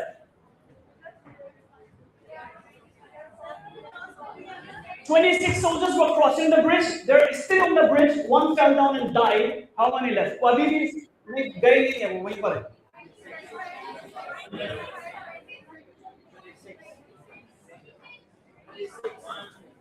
No.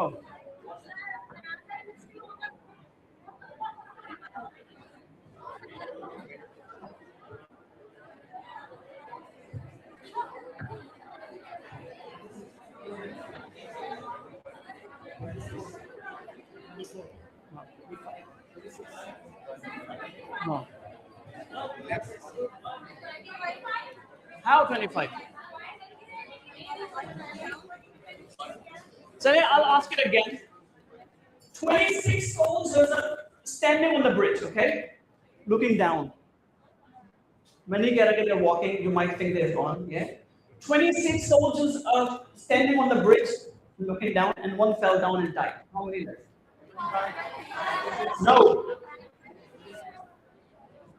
19.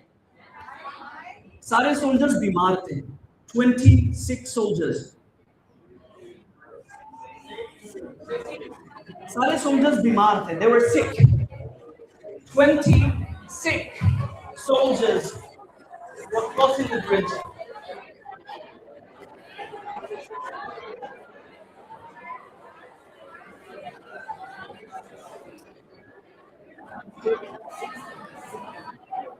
"26 soldiers." Speak it. 26 soldiers. 26 soldiers. अच्छा,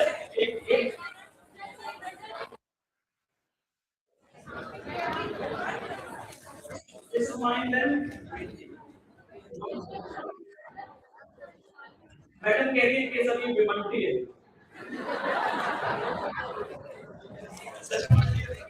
बेमंती. Okay. Okay, one more. I'm really sorry about that. Okay. One more question. Are you guys ready? All right. Imagine you're driving a car. New 2026 latest FX. Okay, whatever. You're driving a new car. You're in a car. You're driving it. Remember, you were driving it. And you're driving it on a bridge. Flyover. You're driving it. When you come down, you see this huge wall. And there are 3 doors. One made of gold, and one made of silver, one made of plastic. And you have to open all of them. Which one will you open first? Yeah. You'll open the car door first. और किस-किस के दिमाग में ये question answer आया था? माशाअल्लाह। अभी कार डोर किसने कहा? Okay. I trust you. I didn't see you, yeah? Okay. और किसके दिमाग में आया था कोई आंसर? यार दिमाग पे आने पे तो मैं नहीं दूंगा। देख पीछे। That's honesty, हाँ? हालांकि आप कह सकते हैं कि मैंने कहा था। Good. Good. माशाअल्लाह। Good. Okay. आप में से किसी के दिमाग में कोई क्वेश्चन है? किसी के दिमाग में जो आप समझते हैं कि पूछा जाना चाहिए यहाँ पर? Anyone? है लेकिन नहीं बताऊंगी क्योंकि ये फेल ना हो जाए। क्विज। No? कहीं फेल हो गया तो मेरी बेइज्जती ना हो जाए। इस बात का डर। Of.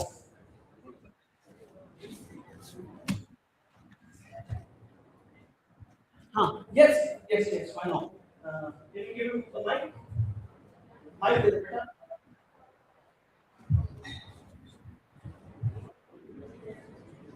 I have a question. How do we make 5 into 4? How do we make 5 into 4? He says. How do we make 5 into 4? Is his question.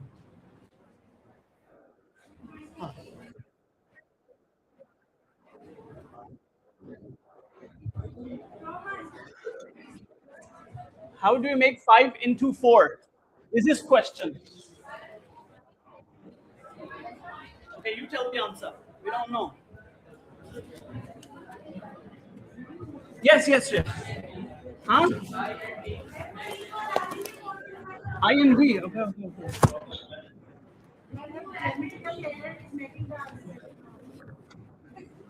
एक मैडम यहाँ बैठी हुई है मिस्टेक्स निकाल रही है.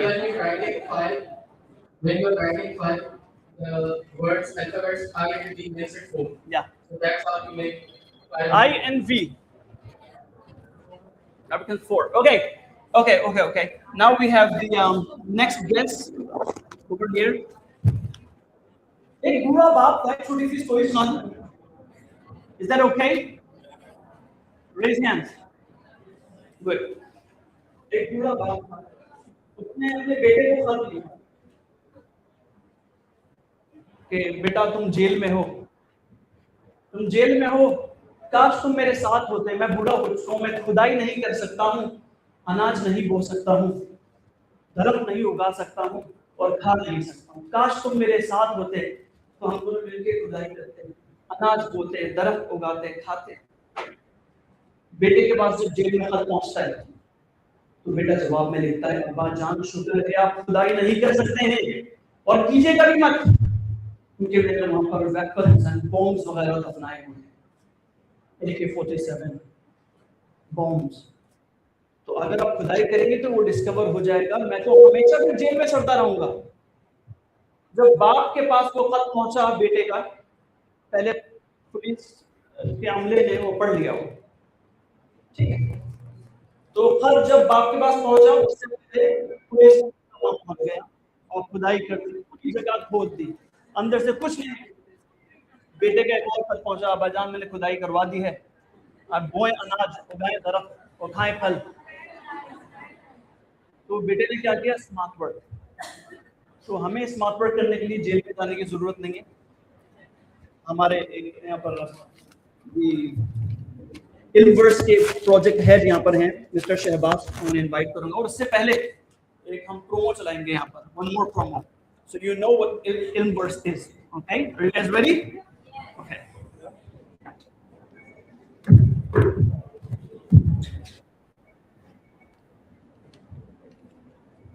When you search for Islamic answers online, what do you really find?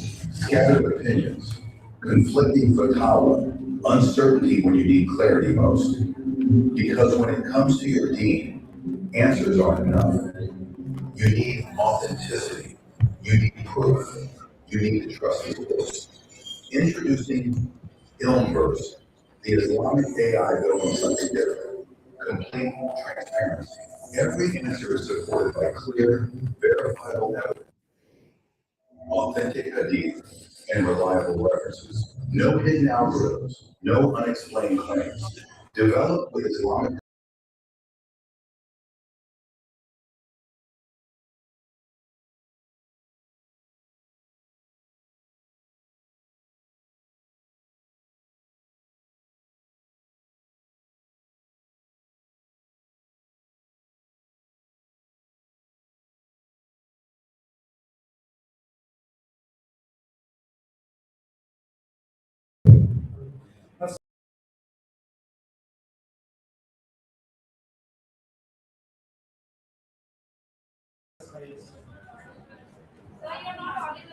Sorry, is it better now?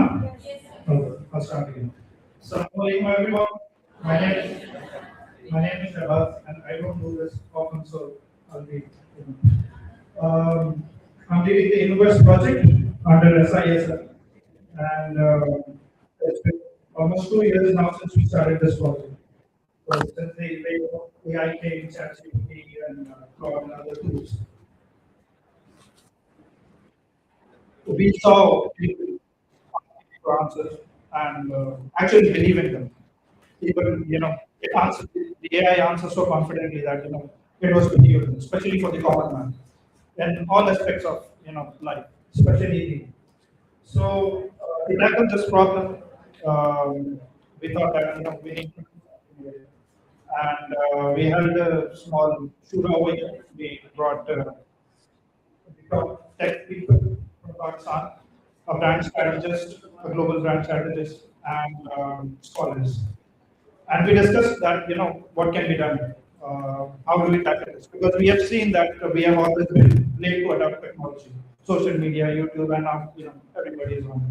And we didn't want to jump on the bandwagon. So we decided to, start on a basic Islamic chatbot, and the data collection part started. And it took us a lot of time. We faced many challenges, and we collected a lot of data, all authentic, curated over here in the university. Right now, Ilmverse has ingested only 30%, 25 to 30% of that data.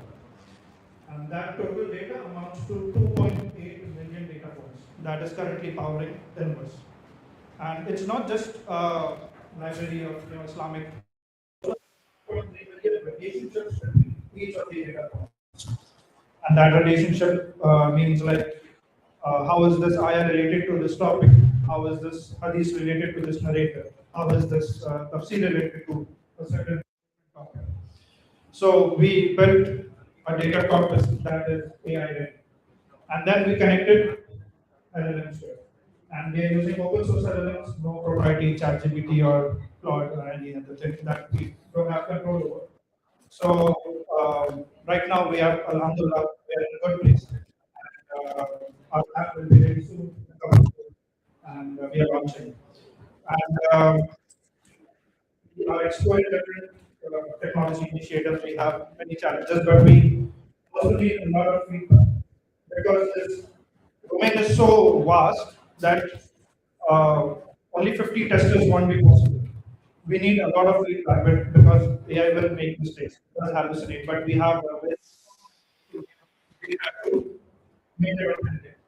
And right now, we have made it possible that it will refuse to answer if it doesn't know, and it will not help me. So, inshallah, please do log on to invest.ai, test it out, use it, and if you find something, if you have any doubts, please do share feedback so that we can help. It will help us improve, and it will be a powerful tool for this ummah before anybody else shape it. Because the current LLMs have very strong Western wings too, and we have no control over it. And this is just, it's been 2 years, but it feels like we have just started. So, Jazakallah khairan, please do use it and share your feedback.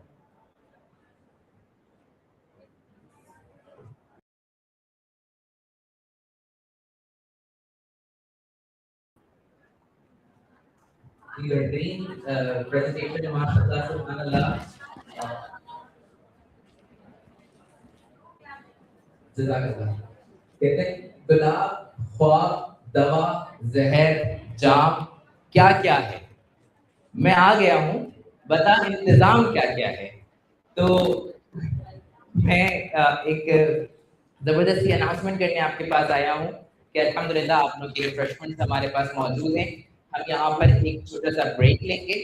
Break का जो इंतजाम होगा वो इस तरह से होगा कि हमारे पास ये दरवाजा है, जो फीमेल्स हैं वो यहीं से इंशाल्लाह जाएंगी बाहर, और जो रजिस्ट्रेशन डेस्क मौजूद है वहाँ पर जाएंगी। उनके जिन्होंने फॉर्म्स फिल किए थे हमारे टीचर ट्रेनिंग के, वो बस अपना एक नाम बता के उसमें टिक करवा दें और उनको इंशाल्लाह रिफ्रेशमेंट बॉक्स मिल जाएगा। साथ ही वहाँ पे इंशाल्लाह चाय भी मौजूद है। जो मेल्स हैं उनके लिए यही दरवाजा मौजूद है मेरे दाएं हाथ पे, वो यहाँ से निकलेंगे इंशाल्लाह, और लेफ्ट साइड पे उनकी रजिस्ट्रेशन डेस्क मौजूद है, बॉयज मौजूद है, हमारे वॉलंटियर्स मौजूद हैं। वो इंशाल्लाह उनकी रजिस्ट्रेशन करेंगे और उनकी इंशाल्लाह रजिस्ट्रेशन के बाद जो बॉक्सेस हैं वो उनको मिल जाएंगे। तो प्लीज आप यहाँ पर थोड़ी देर रुकिएगा, 1 मिनट, टीचर है इंतजाम है। तो हम वापसी का टाइम सेट कर लेते हैं, सही? इट्स 11:20, आधे घंटे की ब्रेक इंशाल्लाह। हम 11 डॉट पे इंशाल्लाह हम स्टार्ट कर देंगे। 11:50 डॉट पे इंशाल्लाह सेकंड सेशन इद्रीस खमीसा साहब का इंशाल्लाह emotional intelligence for the teachers will start at 11:50 AM इंशाल्लाह। ठीक है, टाइम हमने सेट करके 11:50 दोबारा से यहाँ पर जमा होंगे, इस तरह से बैठेंगे। तब तक के लिए अस्सलाम वालेकुम व रहमतुल्लाह।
on that statement.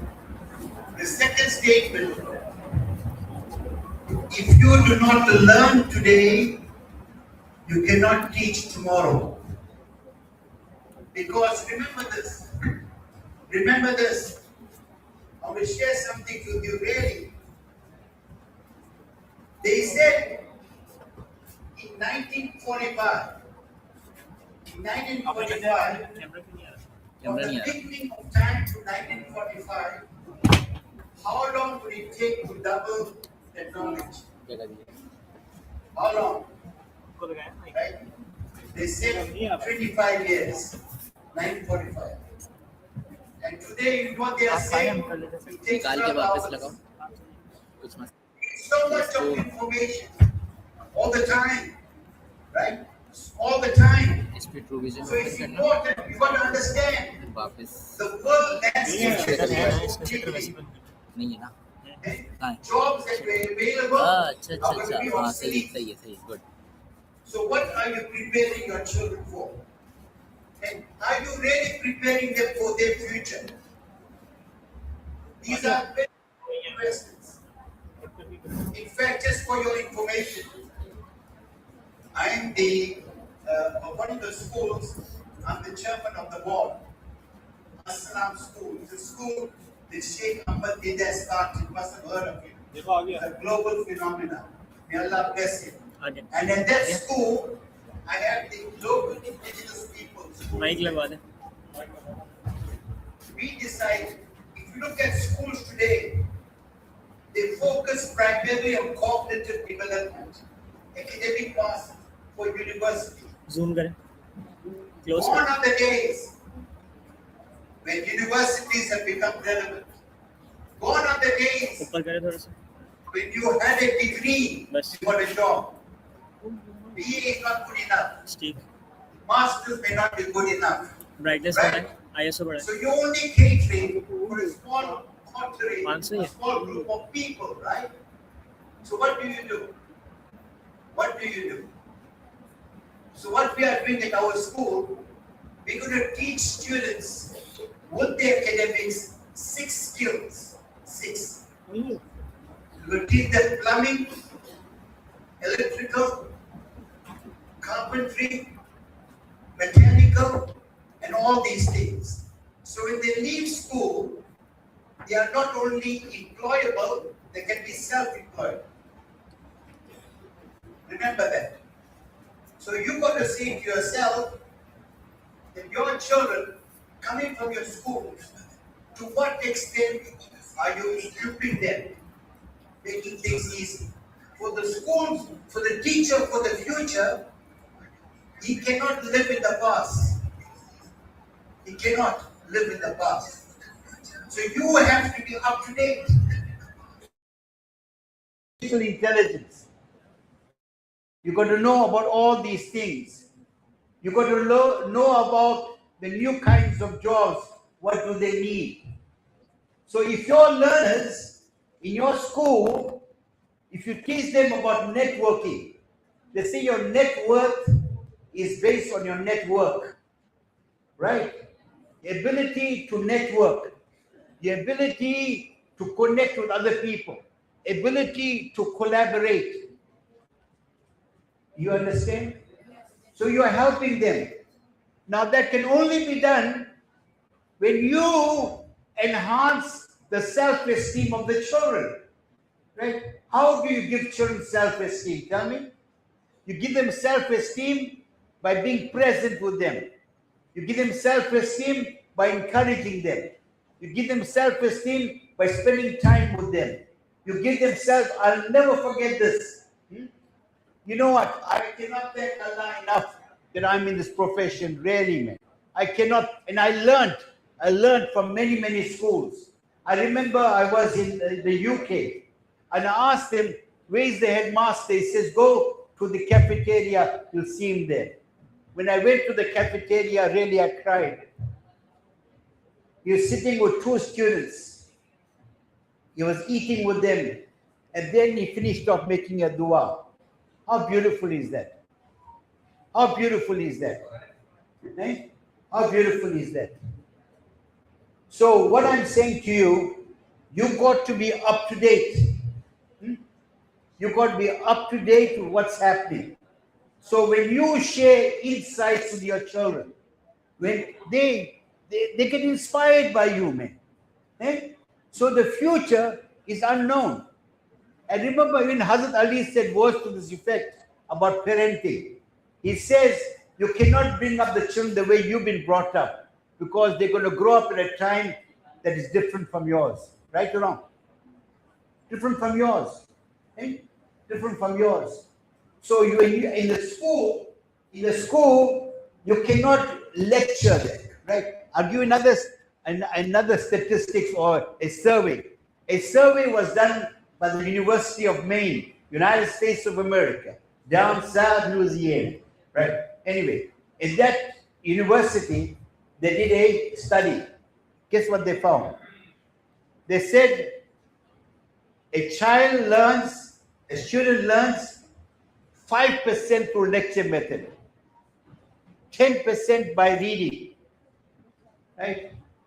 15% through audio-visual presentation, 30% group presentation, 50% group discussion, 75% by doing it, and 95% by teaching it to others.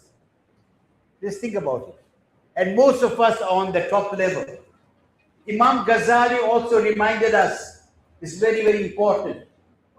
He says, first stage, there must be silence if you're to learn. Second, you listen. The third level, you memorize. The fourth level, you practice. And the last level, you teach it to others. So you got to make sure, my friends, that you as a teacher, you are relevant. You cannot operate at another level. You know what I mean? Your kids must connect with you. The kids must say, hey, you know what? He understands me. This teacher understands me. He knows me. He knows about our experiential world. So I thought I just mentioned those few things. I think it's very, very important. Very, very critical. To be up to date. Really be up to date what's happening. It's happening so fast. The landscape of the world has changed completely. Completely. Eh? There was a time when it took 10 years for things to change. Today, overnight. You can get up tomorrow with the world change further. You know what's happening? With the war in Iran. That war is affecting the stomach of every individual throughout the world. Throughout the world. Right? So it is changing, right? So, but in the scheme of all of these things, you got to make sure that you develop in the children a love for Allah. That they must know that indeed Allah is a provider. It's not your smartness, okay? Right? Right. Now, I want emotional intelligence. Can you give me example, right? Let us first understand the concept. In fact, I've done copious notes here. I'll arrange it with them to email it to you all, okay? You like my notes? And I don't even know what's in my notes there, but anyway. Right. So I'm sure they're good notes. Right. So let me tell you this, right? What's the definition of emotional intelligence? Yes.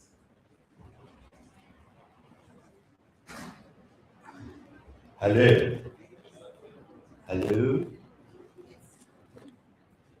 How nice, my wife sent me a message. I sent that photograph to her, you know, and she sent me kisses. Let me phone her. Give my phone here, brother. Give my phone here. Phone my wife, you know, in case she, no, only the phone.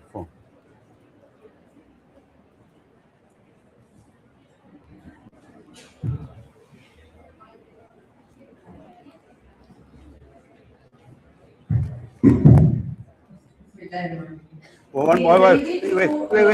wait. Well, one moment. I'm going to do the priority before my wife.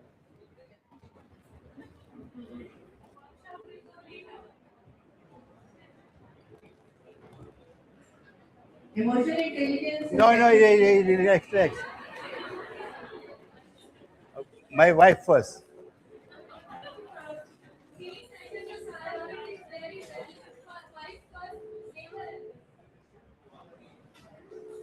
Okay. She must be busy with her mother now, I know. Yeah.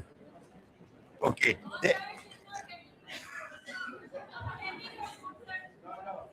You know, I'm sure she heard the call. I always tell my wife, I know love is blind but not deaf, you know. Or it's a Assalamu alaikum, my baby. Moving loud and moving. I'm here in front of a few hundred people. I was just telling them, you know, you got good taste. You married me, baby. I'm just smiling to myself. Yeah, okay. Yeah, okay. Anyway, listen, How are you doing? I'm missing you, my baby. I love you. May Allah protect you and give mommy salams, right? And anyway, I'll love you forever. I'll meet you in Jannah, inshallah. Okay. So I love you to the moon and back. I love you more than the words spoken. I love you more than books written. You're a naughty girl. You're so naughty. So naughty. I read a lot. Yeah, okay. Assalamu Right. alaikum. All the best. Eh? Right. Assalamualaikum. Alaikum salam. All right. Okay. Right. So, like you were saying, sister. Okay. And actually, according to the Harvard Gardner, there are 8 multiple intelligences, and I think this emotional intelligence is the most important one, especially these days. So it is actually the ability to understand, to perceive, to manage, and to use emotions in the right time, the right way, the positive way. Okay. Do you know they say EQ is worth twice the IQ? Any school that, and remember, EQ is learned behavior. It is learned behavior. Hello? Is learned behavior, right? You understand? Now, does it mean that when you're going through an emotion, you must suppress your emotions? You must experience the emotions, right? The bottom line is nothing wrong in being angry. Nothing wrong in being angry. But what you do is say when you're angry, that's the critical part. What you say and do when you are angry. You must experience joy, experience sadness. Look at our Nabi sallallahu alaihi wasallam. Sallallahu alaihi. Okay, look at our Nabi sallallahu alaihi wasallam, right? When he was bearing his son Ibrahim alayhi salam, right?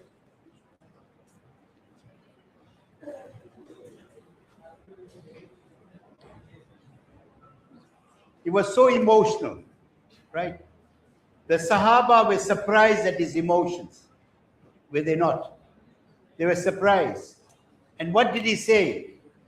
The eyes weep, the heart grieves, but the tongue will not say anything displeasing to Allah. Nothing wrong with being sad, as long as you not say anything displeasing, isn't it? One example. Another example. I'll share with you. Not in Nabi Sallallahu Alaihi Wasallam life, but something someone else shared with us.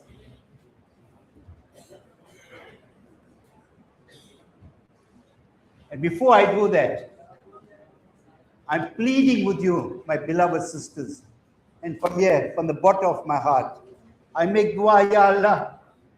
Whenever I make dua, is for the people that I've met now. For all of you, inshallah.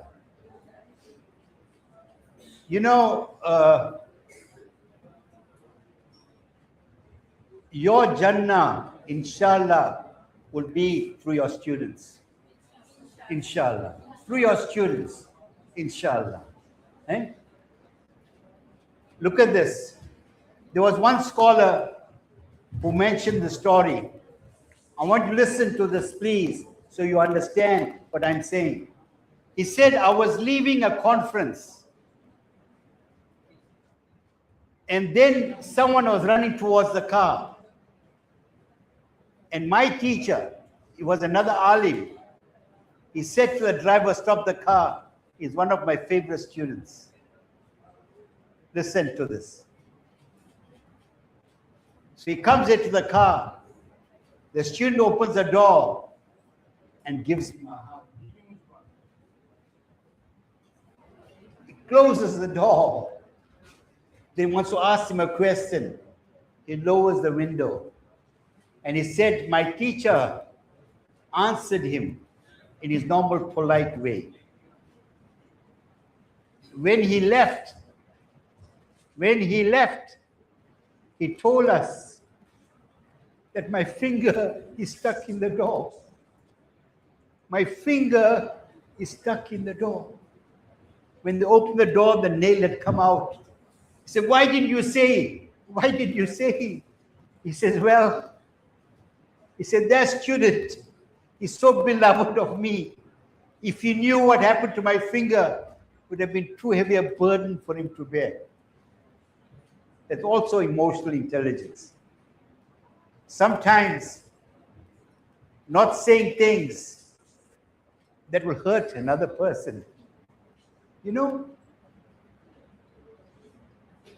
you got to love this profession. Hassan al-Banna, you heard of him? When he used to conduct the halqa classes, they used to have a recess. And I heard it from one of his students who passed away. He said when he came back after the halqa, so my friend tells me, he says, did you notice a tinge of sadness on his face? He says, no, I did not. When the lesson was over, he said, when I went home, I learned my son passed away. I merely came back to complete my class. You understand? Nabi sallallahu alaihi wasallam, this famous story when he was eating a bunch of grapes given to him. He took one grape, he ate it, he finished the whole bunch. The man who gave it to him was so excited, I'm sure, must have conveyed that to his wife. The Sahaba were surprised. It's so unlike him, you know. He normally shares. And he said to him that when I ate the first grape, it was sour, it was bitter. I was afraid if I gave it to you, you might have shown your displeasure to that person. So EQ is knowing when to speak and when to be quiet. If you got a high EQ, if you got a high EQ, you could walk into your classroom and you could make out from the child that my Fatima is in pain.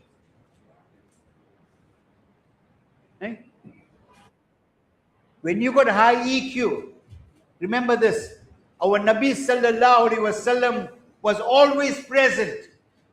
Was he not present? Physically, emotionally, spiritually present he was. And when he spoke to you, there was no peripheral vision. He focused on you. He was the last one to remove his hand. He never interrupted you while you spoke. Now I want you to understand that, please. Who was he? The busiest of all prophets, was he not? The most loving of all prophets. But the care he had for the ummati, unbelievable, right? Now I want you to understand this, right?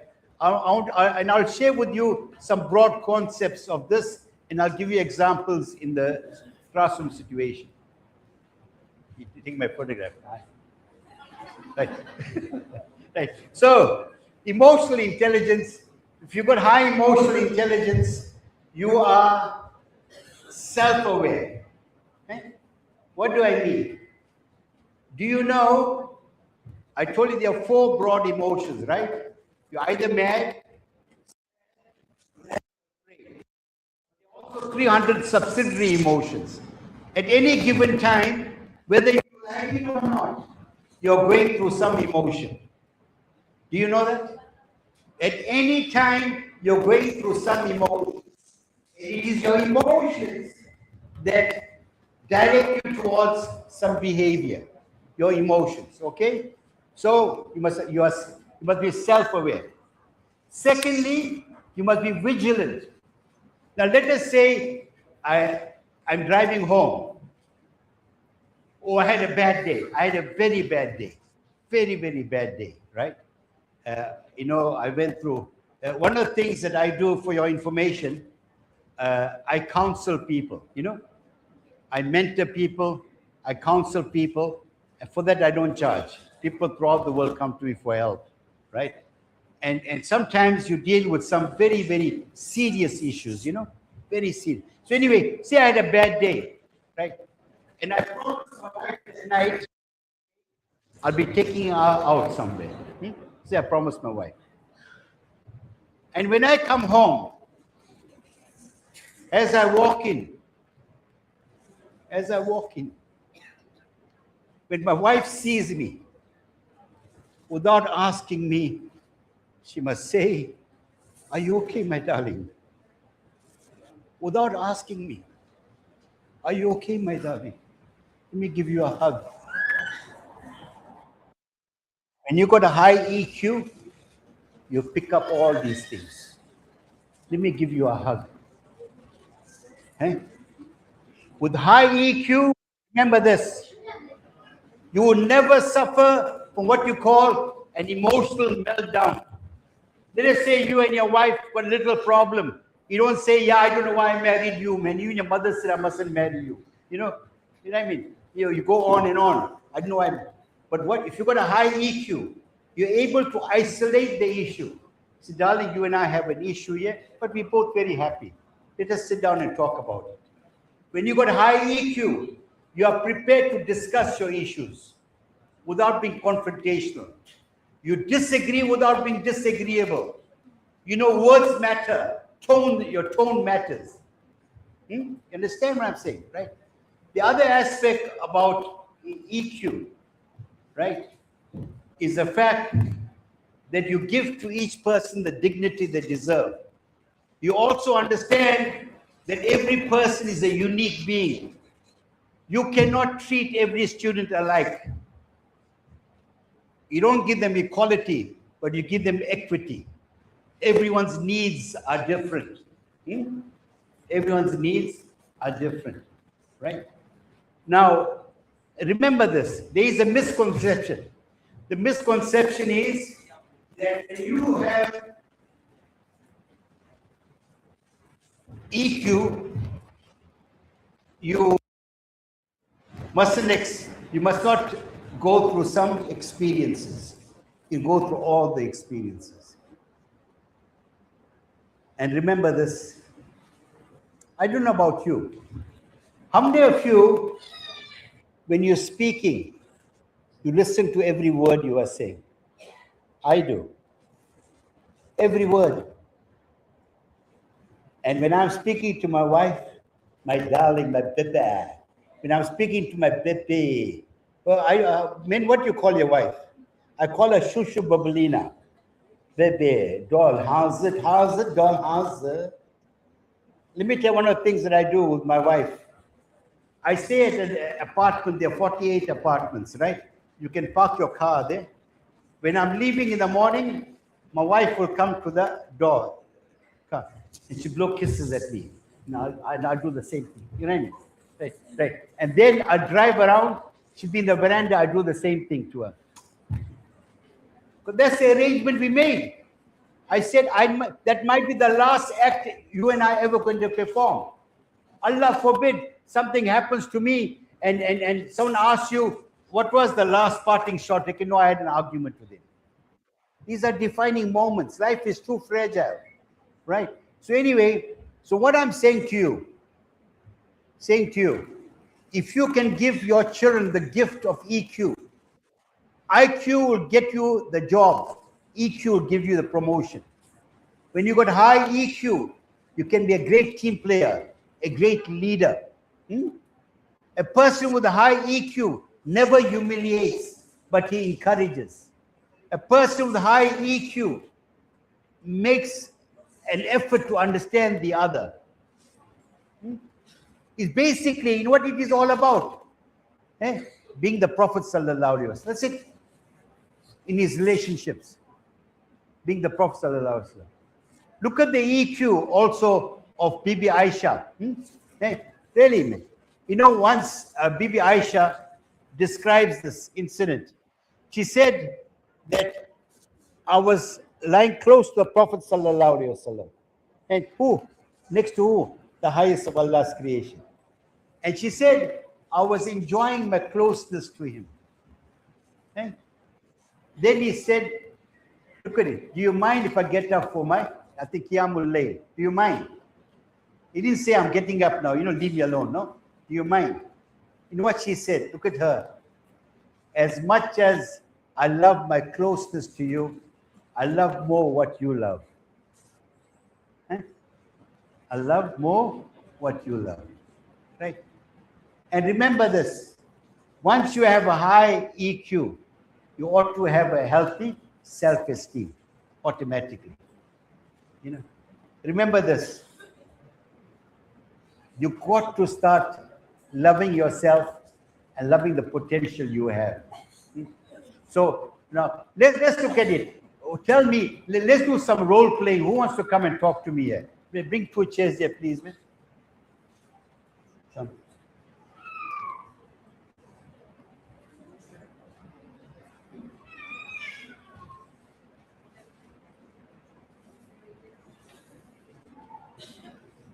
Bring 2 chairs here. Right. Would you come? Yeah. I like it. I like it. Yeah. You can come here too. No, please. You come here, please, man. I'm in charge. I'm the Amir. You listen to me.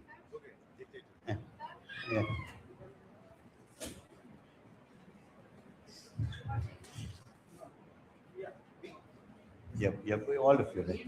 Yeah. Just sit. You come there. Come there. You're putting us to attest. Yes, I am putting you to attest. I'm having a jolly good time. Okay, right. Now I want you to listen to this conversation.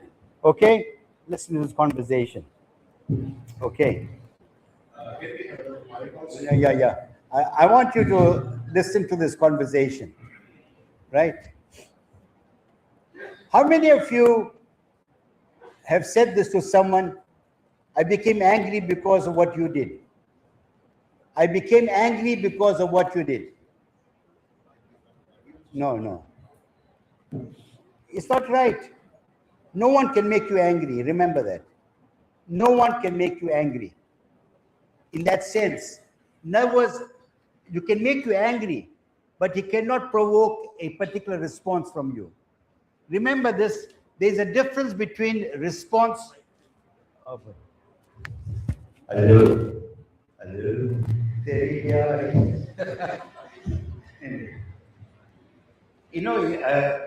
When I was in madrasa, this is what I learned in Urdu. Thandi hawa aa rahi hai sur. That's right. Thandi hawa aa rahi hai sur. I like it. I'm having a good time, brother. I'm having a good time. Yeah? Right? Listen, right? So I want to create a scenario here, right? The scenario is, he's one of my students, right? And he's been a naughty boy, right? Naughty boy, right? And this is his father, naughty man, right? Okay. So, and I got to deal with this in such a way. I got to be honest without hurting, without being offensive, okay? Right? So I'm going to create the scenario as I go along. Right? Mr. Khan, right? Yeah. I called you here. I know you are quite surprised that I called you. I'm very, very concerned about your son. Right.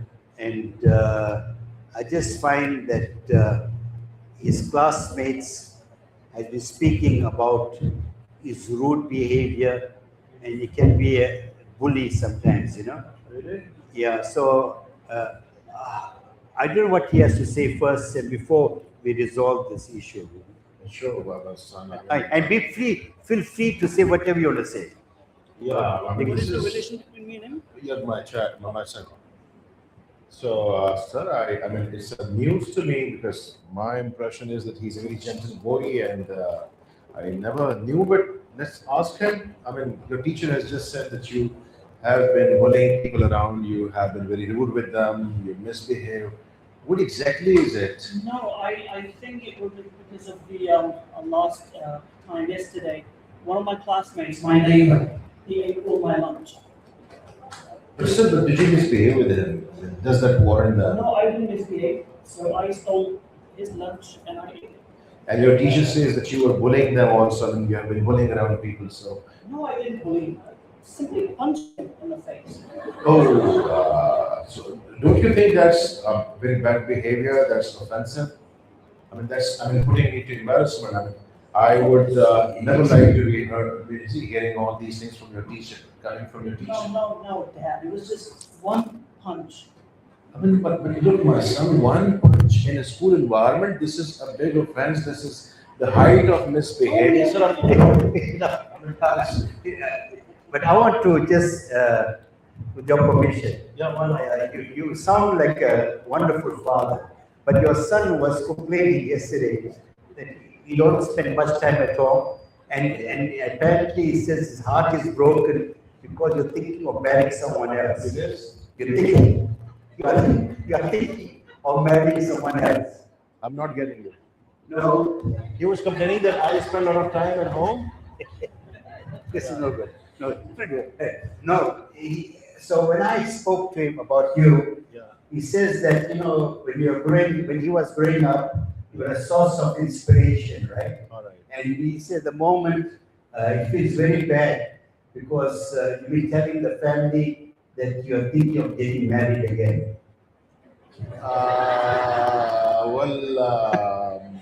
I never discussed with him. Every man, you see, especially Muslims, have this wish somewhere in the heart of our hearts, but actually, practically executing it is very difficult. But he should have nothing to do with that thing, you see.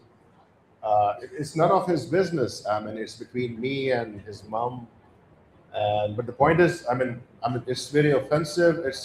It's really embarrassing to me to have known that your teacher has this complaint, and you have acknowledged that you have punched people in the school just because they took away your lunch. Still, a good boy would have gone to the teacher instead of going physical. So this is embarrassing. My apologies. I'll talk to him at home also. I'll talk to his mom as well. We'll try to reform him. I'm extremely sorry for this on his behalf. Okay.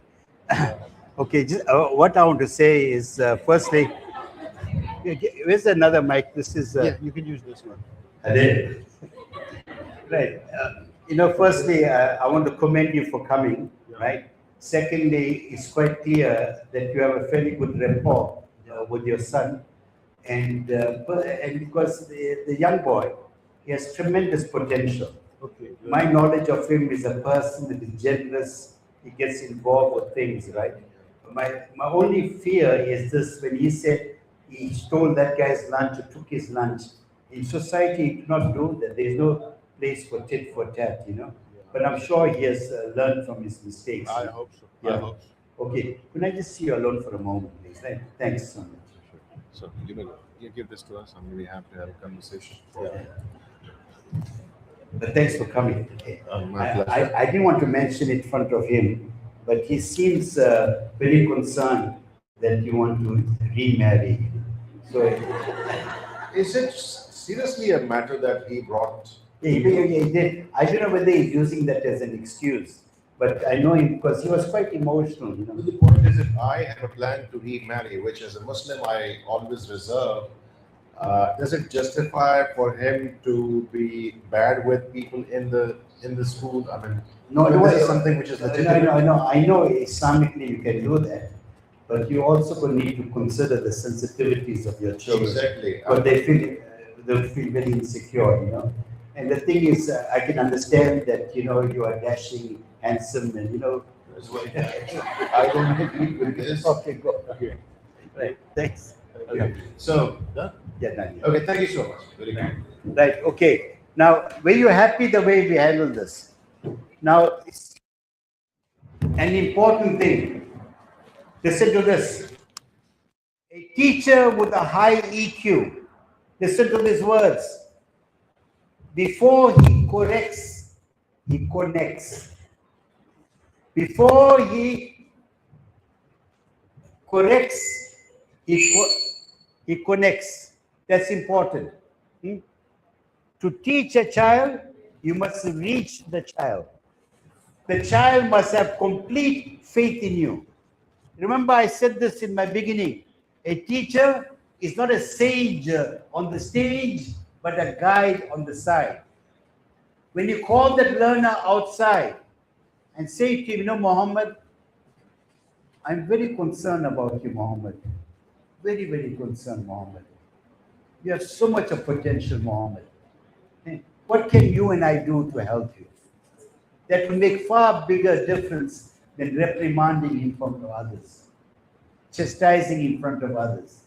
You understand? So I want you to tell me, what are 10 qualities of teachers with high EQ? What are 10 qualities they possess?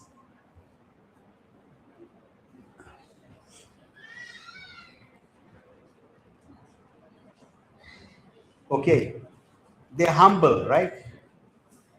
They're accessible. They're amenable. Okay, approachable. They are encouraging. They are non-judgmental. They understand your uniqueness. They are motivators. They give you hope. They are not harsh in their tone. They're not rude. So these are important attributes. You understand? These are very, very important attributes. And remember this, sometimes when you are in school, at that time, that learner may not inspire you enough. But the same learners, I'll give you an example, same learner, much later, when you meet with them, you get shocked at their transformation. I'll give you an example. I had 2 learners in my school, and they were caught with dacha. You know dacha? Cannabis, right? My teacher said I must expel them. I said, I'm not expelling them. I remember I went to both their homes. In that home, when the father learned about the son, the mother learned, it was like a janaza. The other person's home, the same. And one of them, I was going to a particular town. I was going for a wedding, so I wanted to have a shower. I said, let me phone him up, my ex-student. I went to his place. I went there, asked him, how are you, my boy? He said to me, look at his words. Alhamdulillah, I cannot thank Allah enough. And he said, with Allah's blessings, every year I send 4 people for Hajj every year. The same student, 4 people for Hajj. The other student of mine, today is the mutawalli of a mosque. They're young, they're going to make mistakes. Mistakes we all make. None of us is perfect. None of us is perfect. So I want you to understand that, right? So now the whole idea, how many of you feel that you've got high EQ? And remember this, if you got high EQ, you always are self-critical. You always look at yourself. Do you know, when I used to be a teacher, at the end of every lesson, on the class lesson, and I say to myself, hey, you know what? Today, I never smiled at Fatima today. Then I used to say, Fatima, I was so busy, I never said hello to you. How are you, my girl? Why am I saying this? Why? One of my ex-students from another school, I left the school, and she was very close. She was very fond of me, the student. She had committed suicide. She committed suicide. So then I realized, important teachers are in the absence of the parents, how important they are. Right? And remember I said to you that my dua I make, show me the unhappy child. I was in this metric class. I just walked in there and my head turned to that student. I called her outside. Up to now, she has not forgotten it. I called her and asked her, what's wrong? She got a shock. How you know?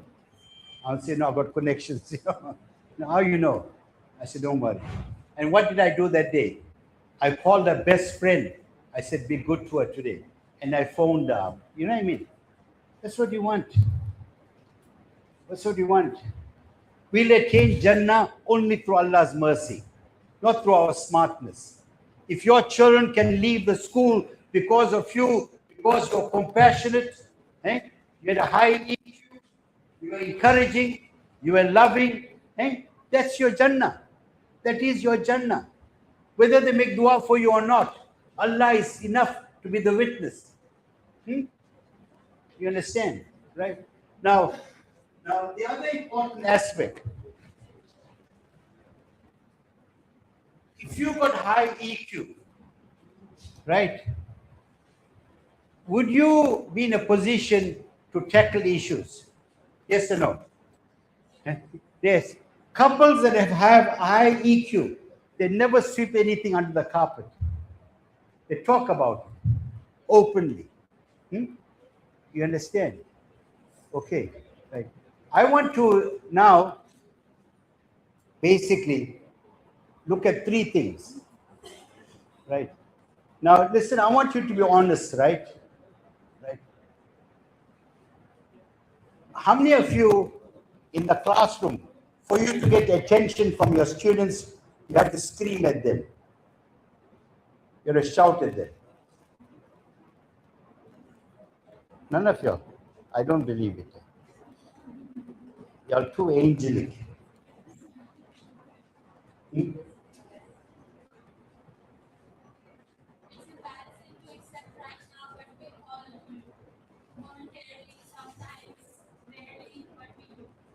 Do you know, and I'm saying it here, thank Allah, I taught in some very difficult schools, and the staff used to get surprised that I laugh and joke so much, yet my students are never inattentive.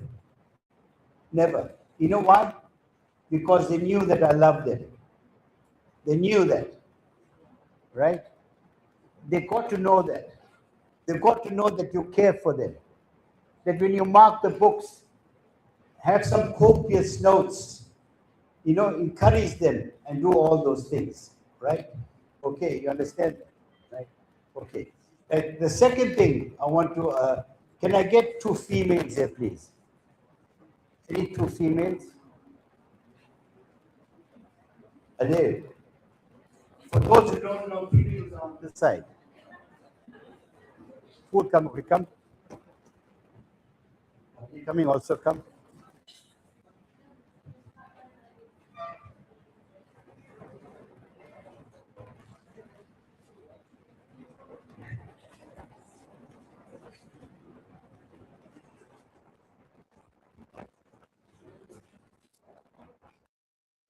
Another mic.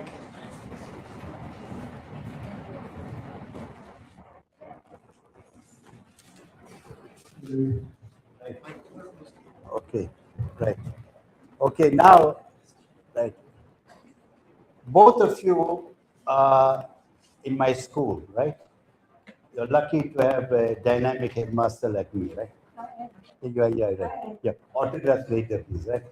So, and the issue is that you've come to me and complained about your sister. What's your name again? Safa. Safa, right?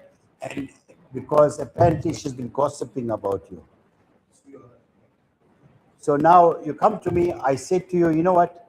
You're a mature people, you must sort it out on your own. So I want you to have a conversation to sort it out. Yeah, yes. What I have understood is I have to discuss with her why she is nasty things about you. I'm going to play the role of the student we see these days. Okay, whatever. Y'all are colleagues. I'm good at it. Yeah, if you have to fight and all, you can fight, no issue. Yeah, I'm good at it.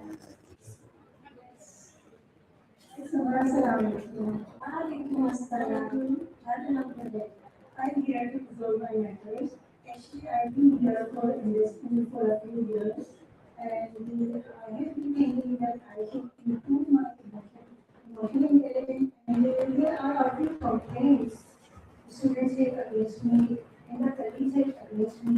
So I would like you to guide me how to improve it. You did not understand the scenario. I've been already backbiting against you, right? He has backbited, and now I'm going preaching to the attack point indirectly. No, but I'm finishing my program today, right? So sort it out. We are going to sort out. So now, if you have any complaint against me, let me know so that we discuss and try to resolve it. Listening or hearing from others doesn't give a No. impression Tea. of mine. What did you hear? I heard that I'm not a good teacher or my attitude is not good with the students and the colleagues. I will do that. This is my concern. That's why someone else asked me or told me that you have done it and you have done it. Please tell me in front of others rather than talking. She's not Carry on. working Carry. as a student. She's treating me as a teacher. No, yeah, both teachers. We are both teachers. Yeah. Teachers be. How can you backbite? Yeah. She's the mighty. Yeah. It is a small politics in one body. Okay. I'm so sorry, but the thing is that I did not say anything against you. And even if you heard it, then I'm extremely sorry about it. Can you please be more specific? What did you hear, basically? I heard that my behavior with the students is not good. I stay alone. I do not communicate with every teacher. And especially, I do not like to talk to new teachers because I feel myself superior or something. Yes, basically, I'm too involved in my own work. I hardly have time to notice anyone else. I'm surprised. You are Why would I say anything against you? I am surprised by the Fight. teacher. Put your name. Why should we do that? We are educated people, evolved people. Okay. I think you are busy in your Thanks. work. They asked me to finish. Right, sir. Thanks. I love. Right. Okay. Bye. Nice meeting you. Nice meeting you. Right. Okay. Let me tell you something. Listen. You know what? Really, my beloved sisters and my beloved brothers, please. The potential you have of unleashing the potential of your learners is unbelievable. I'll share two stories with you. The first thing, you must read the Seerah, look at the Hadith and study it. When Nabi Sallallahu Alaihi Wasallam said, listen to this very carefully. He said that believers are mirrors unto each other, right or wrong? Yes or no? Believers are mirrors unto each other. Do you go to the mirror? Yes, you go. Now, if I'm wearing a white thobe and there is a black speck here, the mirror would recognize the purity of the white. Say, Idris, you're looking very good with that white thobe. Yes or no? Right. And he said, if you notice closely, there is a spot there. Look how beautiful is that? How beautiful is that image? The idea is that when you recognize, so it's important, part of EQ is to recognize the goodness in the children. Be aware of it, applaud it, encourage it. Very important. Okay. The other very important aspect is this. When you tell your students, you know what? I believe in you and I'm here to support you. There is a poem or a song, right? It's about an eagle. An eagle that lays his eggs in the highest mountain. And mysteriously, one of the eggs rolled down the mountain and landed in the nest of a duck. The eagle's eggs hatched, and the mother eagle is teaching his eaglets to fly. The duck's eggs hatched, and the eaglet came out from there, and the mother duck is teaching the ducklings how to wade in the water. How to wade in the water. And this poor little eaglet is battling in the water. And he looks up one day in the sky, unbeknown to it, he saw his brothers and sisters flying. And he said, how I wish I could fly. How I wish I could fly. You know, how powerful is the story. There are so many lessons to be learned. Eh? Who are you with? Who are your peers? Are they naysayers? Eh? Do you know your own potential? Eh? And nobody can make you feel small without your permission. No one can diminish you. So I want to end it off by saying, really, I thoroughly enjoyed my interaction with you. You know, smile at least, man. Be happy. You're looking depressed here. Okay. Okay, I want to tell you, I did not enjoy anything with you. Right.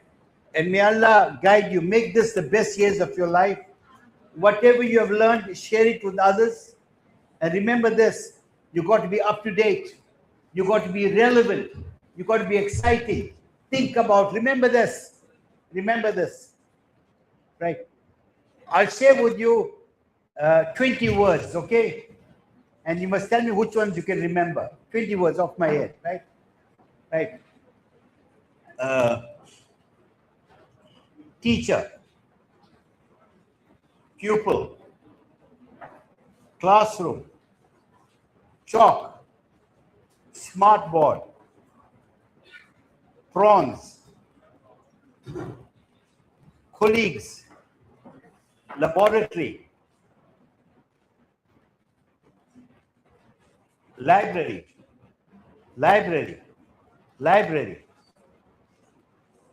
detention. Right. Tell me what you remembered. What's the first word I used? And last one? What else you remember? The words I repeated. What else you remembered? Something that did not fit in prawns. Am I right or wrong? This is it. Remember this. Do not underestimate your introduction to any lesson. Do not forget the conclusion. I remember years ago when I went for one workshop, I was so impressed with this guy, and now I look at it, I think it's boring. You know what he said? They asked him, sir, how do you teach? So, well, you know, I first tell them what I'm going to tell them, then I tell them, then they tell me what I told them. Okay? Most students must have no idea what you're going to speak about. It's boring, right? So may Allah be with you. And my special dua for my brother Asim. May Allah bless him really. And I saying it over here, you got here a gift from Allah. Allah protect him always. Allah protect him always. I traveled throughout the world. When I first went to his school, I saw if anyone had a conceptual understanding of Islamic education, you see. He's got good taste because he invited me. Don't you think he's got good taste? Yeah, of course. Right. Anyway, shukran. Assalamu alaikum wa rahmatullahi wa barakatuh.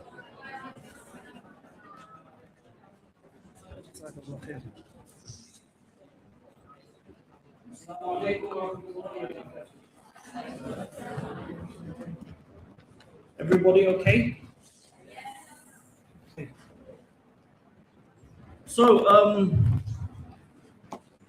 did you have your refreshments? How was it? She was fantastic. MashaAllah. Brother, you know what? You asked him. One brother asked him one. Okay, let me ask you one also, right? Say please. Say please. Right. Right. Say there are 465 words here. And they're here, and I see they're all locked up here. I feel sorry for the birds. You know what I mean? I really feel sorry for them. I decide to open the windows. Okay? What do? right? Okay. There's 19 birds. How many are there? There are 4 to 6.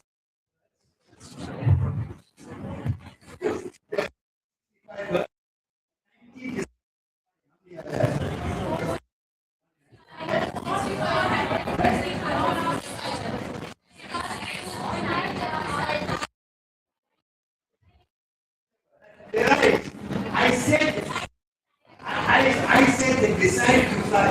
I never said they make other decisions, right?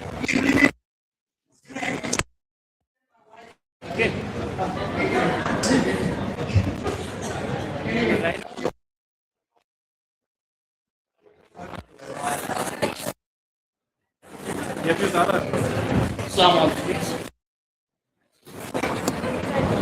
Assalamu alaikum wa rahmatullahi wa barakatuh.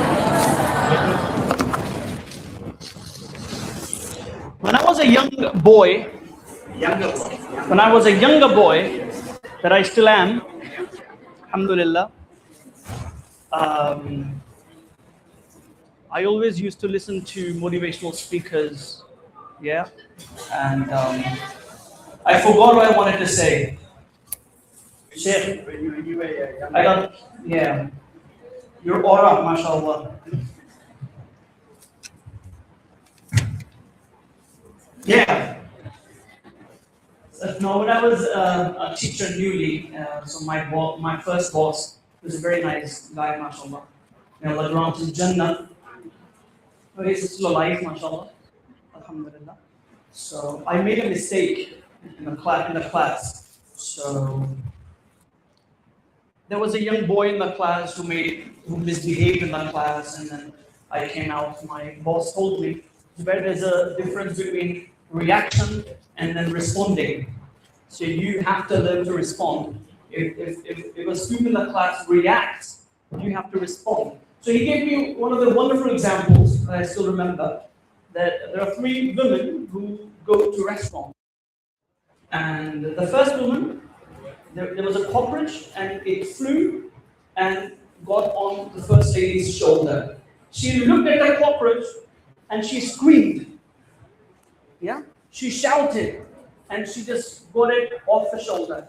And then the cockroach flew and went on the second woman's shoulder. She again screamed and she got it off her shoulder. And then the cockroach went on the third woman's shoulder. She also screamed and she got it off the shoulder. Then a waiter came and he picked the cockroach gently and put it into the dustbin. 3 women reacted while this waiter responded. Yeah? So we need to learn to respond, inshallah. So that lesson is still with me, alhamdulillah. I want to give you a challenge before I invite our final and most important, for the most important topic, I'll invite the guest. But I want to give you a challenge. This challenge is super amazing. And I really want you to fail this challenge. I want you to fail this challenge. And I'm sure your parents want you to fail the challenge as well. Okay? The challenge is in the middle of the night someday. Challenge is super amazing. You're going to love it. And I'm sure that you want your children to fail this challenge as well, inshallah. The challenge is when you sleep at night, wake up in the middle of the night. Set an alarm. Wake up in the middle of the night. Perform wudu, a beautiful wudu. Offer 2 rak'ah. Right? And after that, open Quran. Read any page from anywhere, randomly open. Read any page, and if you don't know Arabic, then read the translation. This is not the challenge. When you read, and when you read the translation, the challenge is don't cry. This is the challenge. Do it. I'm sure you'll fail it. And inshallah you'll fail it. But I heard it the first time, I tried it, and I do it every now and then. And this is super amazing thing. How many of you experience that जब आपके दिमाग में कोई सवाल होता है, confusion होती है, और जब आप कुरान को रैंडमली बोलते हैं, तो वही टॉपिक खुलता है जिस चीज के हवाले से आपके दिमाग में क्वेश्चन होता है, कंफ्यूजन होती है. Does that happen to you guys? किस चीज के साथ ऐसा हुआ है? Amazing, man. Miracle of Quran. Amazing. Okay, now I'd like to invite our project head, Brother Ismail, and I don't have much to say, and Alhamdulillah, Jazakallah khair for a wonderful program that has been organized and arranged, and particularly this one. I wanted to say a lot about him on the mic, but I didn't. Jazakallah khair. Assalamu alaikum wa rahmatullah.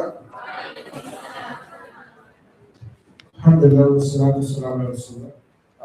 Jazakallah khair for all of you coming here, and Jazakallah khair especially Idris uncle. And he's here for 10 days, mashallah. Tomorrow again we have a conference over here. If you haven't bought the ticket up to now, you can still buy it. Right? Did Idris uncle tell you what he says to his wife, the nickname? You told them? Okay, who can tell me? Baby? No. Shushu Babalina. Yeah, Shushu Babalina. Right. The first time I met Idris uncle, I think this was years ago. I think it's 8 years ago. And he was on the stage and he was saying, he always talks about his wife. Right? And I met his wife, my wife, and his wife are friends, mashallah. And you know the best thing, the best thing in Karachi was, if anyone can tell me this, I'll give you 2 tickets for tomorrow. No. No. I'll give you 3 tickets. His wife was in Karachi 8 years back, around 8 years back. We both came together. Huh? You're close. You're close, but not exactly serious. But something on serious.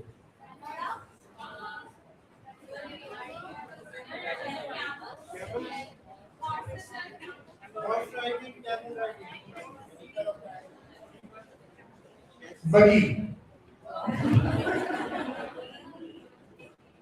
Buggy. और उनको इतनी पसंद आई थी, right? कि उसमें बैठ के pictures भी खिंचवाएं, वीडियो भी बनवाएं, and she was so happy. और मेरे वाइफ से पूछी और क्या करना तो बात में she said buggy.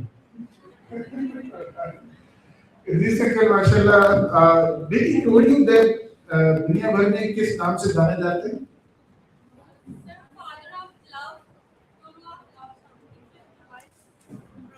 Two tickets.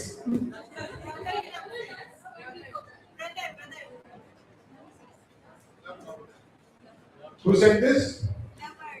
Love doctor. 2 tickets for him. Love doctor. किसी का आपने कहा था? अरे आएंगे ना ऐसी टिकट लेके 500 रुपए के फुजूल कर देंगे। तो नमाज पढ़ने होने वाला है, जज़ाकल्लाह खैर किसी का प्रोग्रामिंग एंड कॉलिंग अगेन इंशाल्लाह। और कल की आपको आइडिया जिसने मिस किया है, और एक चीज मैं आपको और बताना चाहूँ कि अजमल साहब ने जिस प्रोग्राम का जिक्र किया जिसमें गेट के लाने कोर्स, इसकी सबसे बड़ी खूबी जो मिस हो गई है ये थी कि मैट्रिक के बाद फिर भी आप इसको ज्वाइन कर सकते हैं। A2 की डिग्री भी यहीं से मिलेगी, उसी कोर्स से करना है। Within those 8 years, you get that inter degree, you get that other degree, you get BS, you get MS. ये पर्सनल पैदा प्रोग्राम है, right? तो और सबसे बड़ी बात है कि अगर आपके रेफरेंस से कोई यहाँ पे आता है, आपके स्टूडेंट्स जो मैट्रिक किए हैं, इंटर किए हैं, और लेवल्स किए हैं, आपके रेफरेंस से कोई आता है इसको ज्वाइन करते हैं, जस्ट इमेजिन कि वो 8 साल पढ़ेगा और आपके लिए कितना सब्जेक्ट आ गया होगा। जस्ट इमेजिन, यानी आपने जो किया वो तो आपको पता है, आप हम जैसी नमाज पढ़ते हैं हमें पता है कितनी एक्सेप्ट होगी कितनी नहीं होती, राइट? लेकिन अगर आपकी वजह से कोई नमाज पढ़ना शुरू कर दे, उसका रिवॉर्ड आपको मिलेगा, चाहे उसकी एक्सेप्ट हो ना, उसकी एक्सेप्ट नहीं हो रही, आपकी एक्सेप्ट नहीं हो रही, लेकिन जो आपका रिवॉर्ड है वो आपको मिलता रहेगा, इसलिए वो आपके सबके रहेगा। इमेजिन कि आपका बेटा को कोई स्टूडेंट, कोई भाई, कोई बहन जो फीमेल्स के लिए है, जो 8 साल तक continuously daily 8 hours a day पढ़ रहा हो, तो आपके लिए कितना संकट रहेगा, right? It's a very strong concept, right? तो जरूर recommend करें कि अगस्त में हमारा सेशन शुरू हो रहा है इंशाल्लाह, and male and female both इंशाल्लाह दोनों के लिए प्रोग्राम हो रहा है. Actually में हमारे पास अभी females ज़्यादा हैं मेल्स के मुकाबले में. Program के अंदर this is amazing to me, right? So should I close? So आपको okay, जज़ाकल्लाह खैर.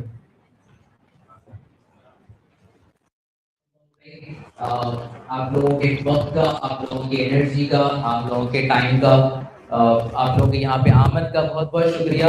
I would like to pay special thanks to all the volunteers that were here, जिन्होंने कल से काफी हफ्तों से मेहनतें कर रहे थे, रिस्पॉन्ड कर रहे थे. आप लोगों में से हर एक को हो सकता है एक्नॉलेजमेंट मैसेजेस आए हों, वो सब हमारे वॉलंटियर्स जो है वो उनकी टीम थी. सो मैं बुलाना चाहूँगा यहाँ पे हमारे वॉलंटियर्स को और इदरीस को कि वो यहाँ पर आए हमारे वॉलंटियर्स के साथ एक ग्रुप फोटो शेयर कर. I would like to call you on the stage for the group photo with the volunteers, inshallah. और meanwhile आप लोग में से यहाँ पे जो भी पिक्चर्स लेना चाहता हो इदरीस अंकल के साथ, they can stay, they can talk to him, he will be here inshallah. Rest of the people, thank you very much, jazakallah. कल के इवेंट के जो टिकट्स हैं उसके लिए बाहर जो स्टॉल है हमारा रजिस्ट्रेशन डेस्क है, वहाँ पे अपने नाम और नंबर लिखवा इंशाल्लाह आपसे खुद कांटेक्ट कर लेगी. और जो भी टिकट्स का प्रोसीजर है वो इंशाल्लाह ऑनलाइन है, वो खुद आपको हैंडल कर लेंगे इंशाल्लाह आफ्टर दैट ग्रुप फोटो इंशाल्लाह. बाकी सुभानअल्लाह व बिहम्दिही सुब्हानकल्लाहुम्मा व बिहम्दिका अशहदु अन ला इलाहा इल्ला अंता अस्तगफिरुका व अतूबु इलैक. आप लोग जो जा सकते हैं. जज़ाकल्लाह. Yeah, all the volunteers come to this stage please. हाँ मैं दिया. पहले गर्ल्स का करना, पहले गर्ल्स का करना. यहाँ पे आगे सीट्स लगा दो, सीट्स लगा दो, चेयर्स लगा दो.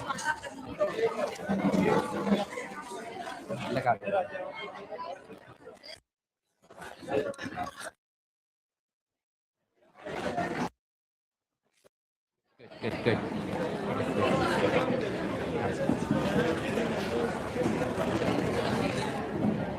आप में से जिन हज़रात और ख़वातीन ने अभी रजिस्ट्रेशन नहीं करवाई है वो प्लीज़ कुछ देर वेट कर लें, हमारे वॉलंटियर्स के पास रजिस्टर करवा लें. आपके जो ई सर्टिफिकेट्स हैं वो इंशाल्लाह आपको आपकी ईमेल और व्हाट्सएप नंबर जो आपने दिया है लिखा है रजिस्ट्रेशन में वहाँ पे मिल जाएंगे इंशाल्लाह. जिन्होंने रजिस्ट्रेशन नहीं करवाई है उनसे मेरी गुजारिश होगी कि थोड़ा सा वेट करके रजिस्टर करवा के फिर जाएँ.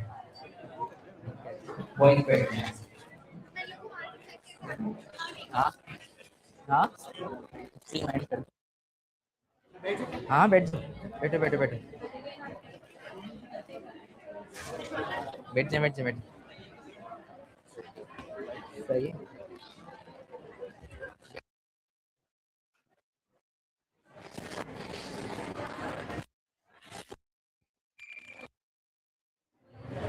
आप तमाम पार्टिसिपेंट से गुजारिश है कि अपने बिलोंगिंग्स, अपने बैग्स, अपनी बॉटल्स अपने साथ लेकर जाइएगा. आप लोगों ने रख दी होंगी आसपास, फिर ऐसा नहीं हो कि छुट्टी हुई और फिर आप लोग सब छोड़ छाड़ के उठ के चले गए.